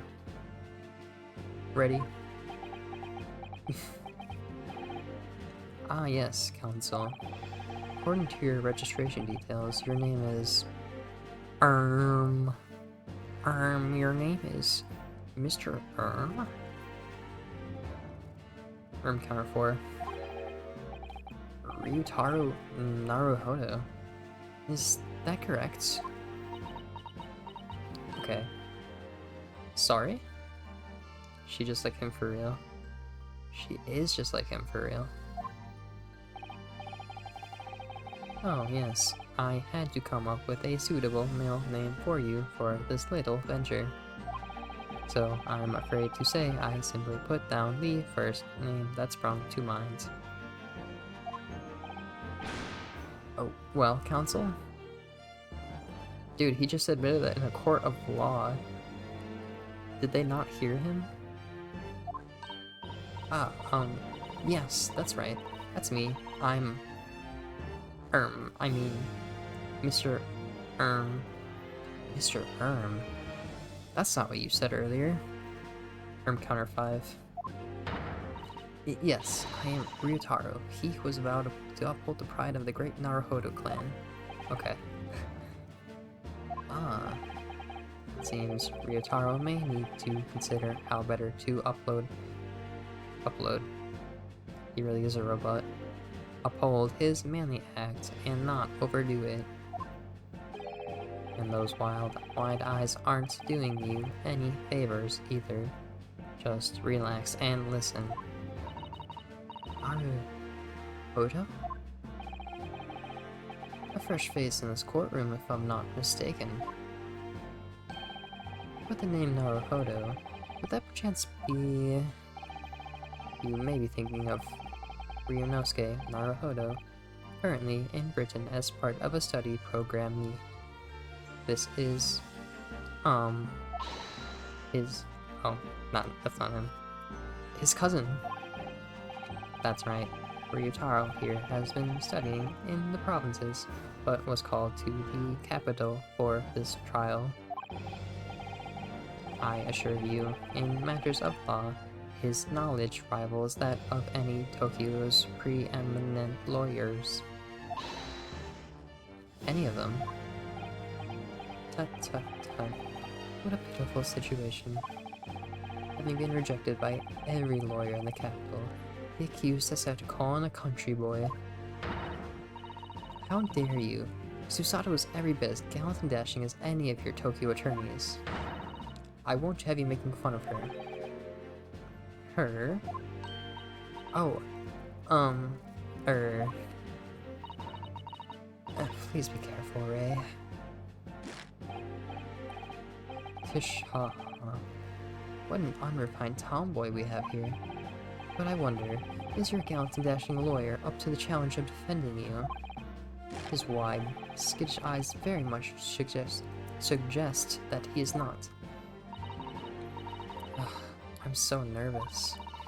Now that I'm standing in his shoes, I'm starting to understand what Naruhodo-san goes through. Like it or not, eyes are wants to flit. What? Okay. Whatever you say. I thought she was doing it on purpose. The case to be heard on this day is a matter of great significance to our national interest. In fact, it would be reasonable to assume that the outcome of this trial may very well affect the future of our empire. Just like the trial 9 months ago. And yet for proceedings of such importance, we have this unknown Yoko by the dock? Ah, dear me. Perhaps this would be an appropriate moment for me to assess the defense, to determine whether you are sufficiently competent to practice in this courtroom. 9 months ago, when a certain other Naruhodo stood where you're standing now. This same judge tested him as well. And even though he was just a student at the time, not even of law, he passed the test with flying colors. For a trained and experienced judicial assistant like you, this will be easy. So, counsel, do you consent to answering some simple questions?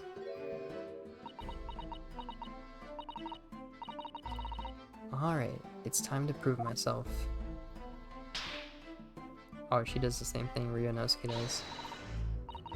Yes, Your Excellency. But please do make them simple.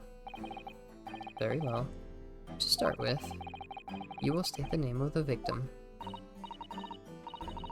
Why can this not be optional? Whew, that is simple. I couldn't forget that if I tried.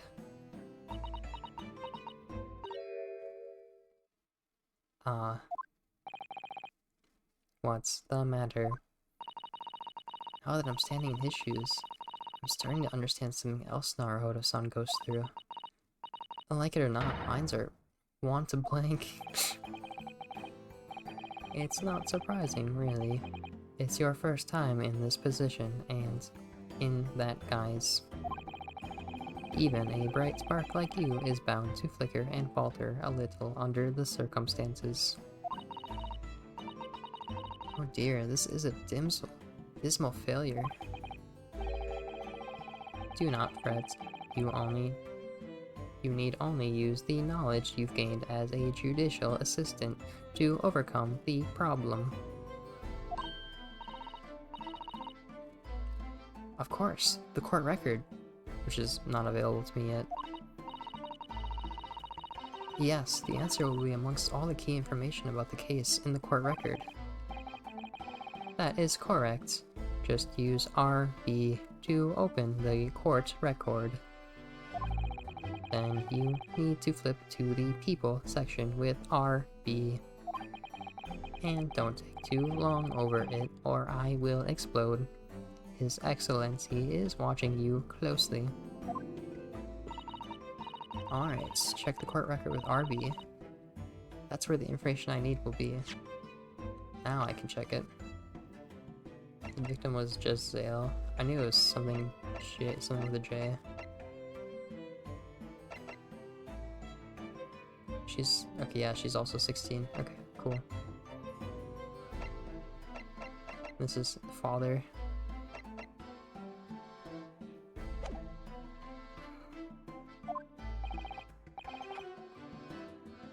I'm waiting, counsel. What is the name of the victim in this case? It's our father. It's Ouchie. Just kidding.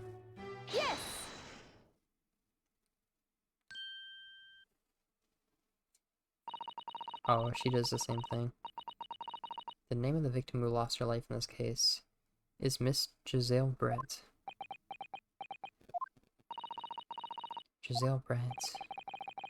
A name that will never be forgotten in the courtrooms of our country, I am sure. Correct.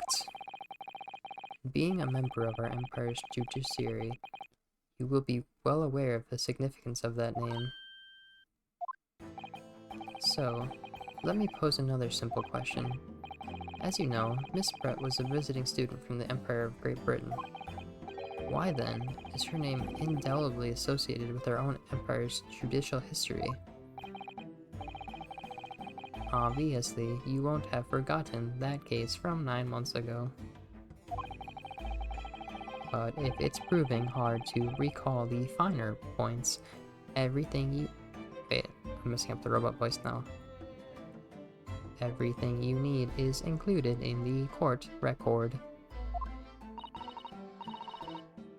Obviously, I still remember.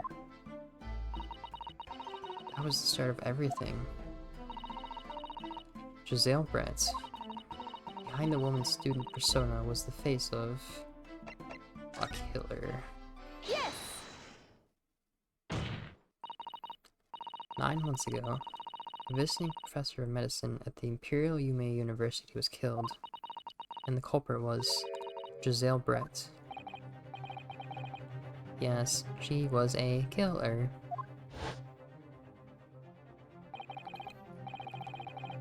At the time, our country had just signed a new treaty with the Empire of Great Britain, and it was in the midst of this delicate diplomatic situation that the incident occurred. An Englishman, Dr. John H. Wilson, was shot dead. I believe he was an associate of yours, Professor Mikotoba? Yes, I was indebted to the man. He'd been my mentor when I went to London to study forensic medicine. Indeed, it was I who invited him here to Japan as a visiting professor at the university.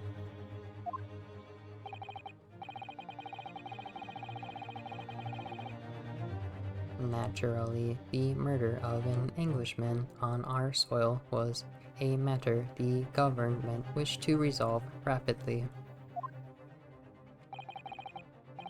It's hard to do that voice with these long syllables. Indeed it was, which is why a secret trial was conducted here at the Supreme Court. A student of the Imperial Yume University was arrested on suspicion of murder. A second-year English language student by the name of Ryunosuke Naruhodo.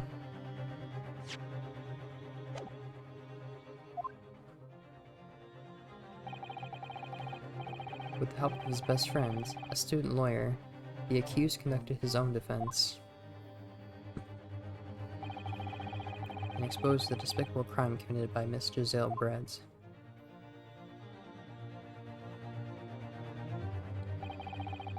Miss Brett eventually admitted to her crime. However, when questioned about the motive that drove her to take Dr. Wilson's life, she gave no satisfactory answer before the trial reached its conclusion. Immediately after the trial, the British government brought its consular jurisdiction into play. We were unable to sentence Miss Brett according to our empire's laws. It was decided that she would be removed to Shanghai, China instead. Why Shanghai? There's a British consular court there. Correct. I oversaw the negotiations personally. The date of her transfer to Shanghai was finally settled upon only last week.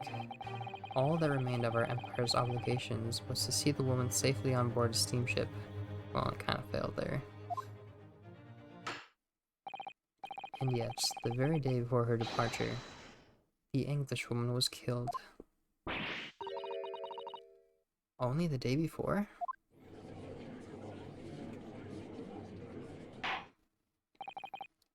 That will do. I'm satisfied that the counsel for the defense is sufficiently capable of representing the defendants. Oh. I Thank you, Your Excellency. Over the first hurdle. Now, summary of the incident, if you please. Prosecutor Ouchie. What was that? What was that animation? As is your wish, Your Excellency.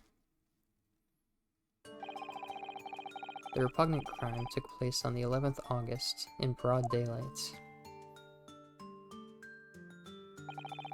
On the outskirts of the imperial capital, under a bright blue sky, at a secluded bathing spot by the sea.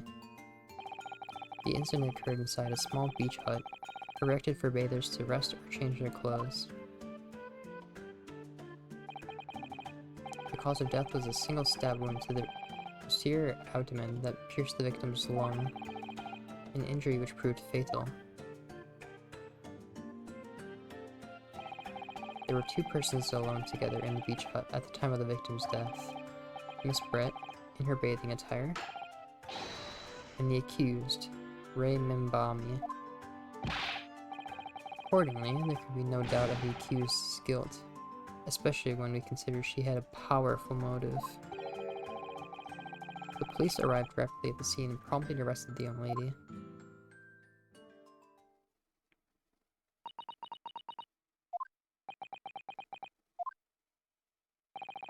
Well, that extraordinary description of events leaves me somewhat lost for words, I must say. Seems pretty ordinary to me, but that's certainly true.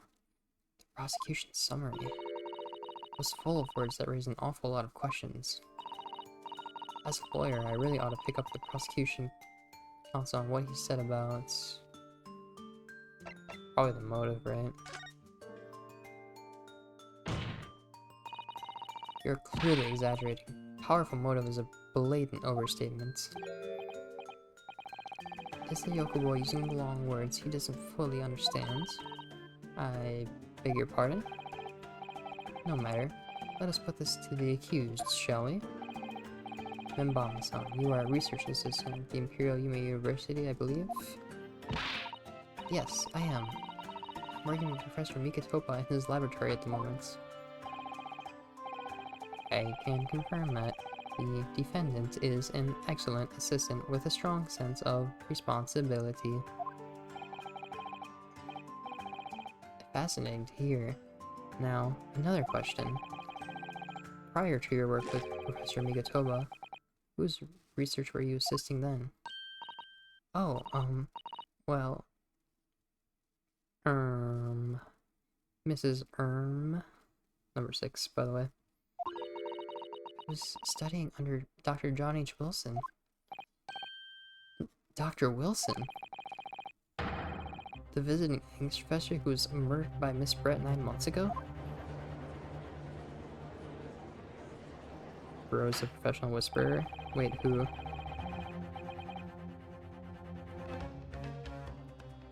The accused had a deep-seated respect for the former mentor, Dr. Wilson. Is that not true? Yes, Dr. Wilson was a powerful man. Interesting. Then tell the court what deep-seated feelings you had towards the English woman who killed him. Well, obviously I was filled with hatred for what she'd done. A powerful hatred.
I'm gonna save here, and then I think we'll call it for tonight.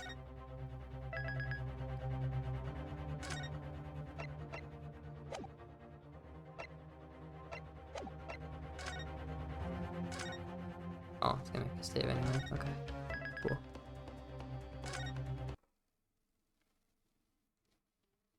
Alright, we'll pick back up on this sometime in the future. Till then, good night, everybody.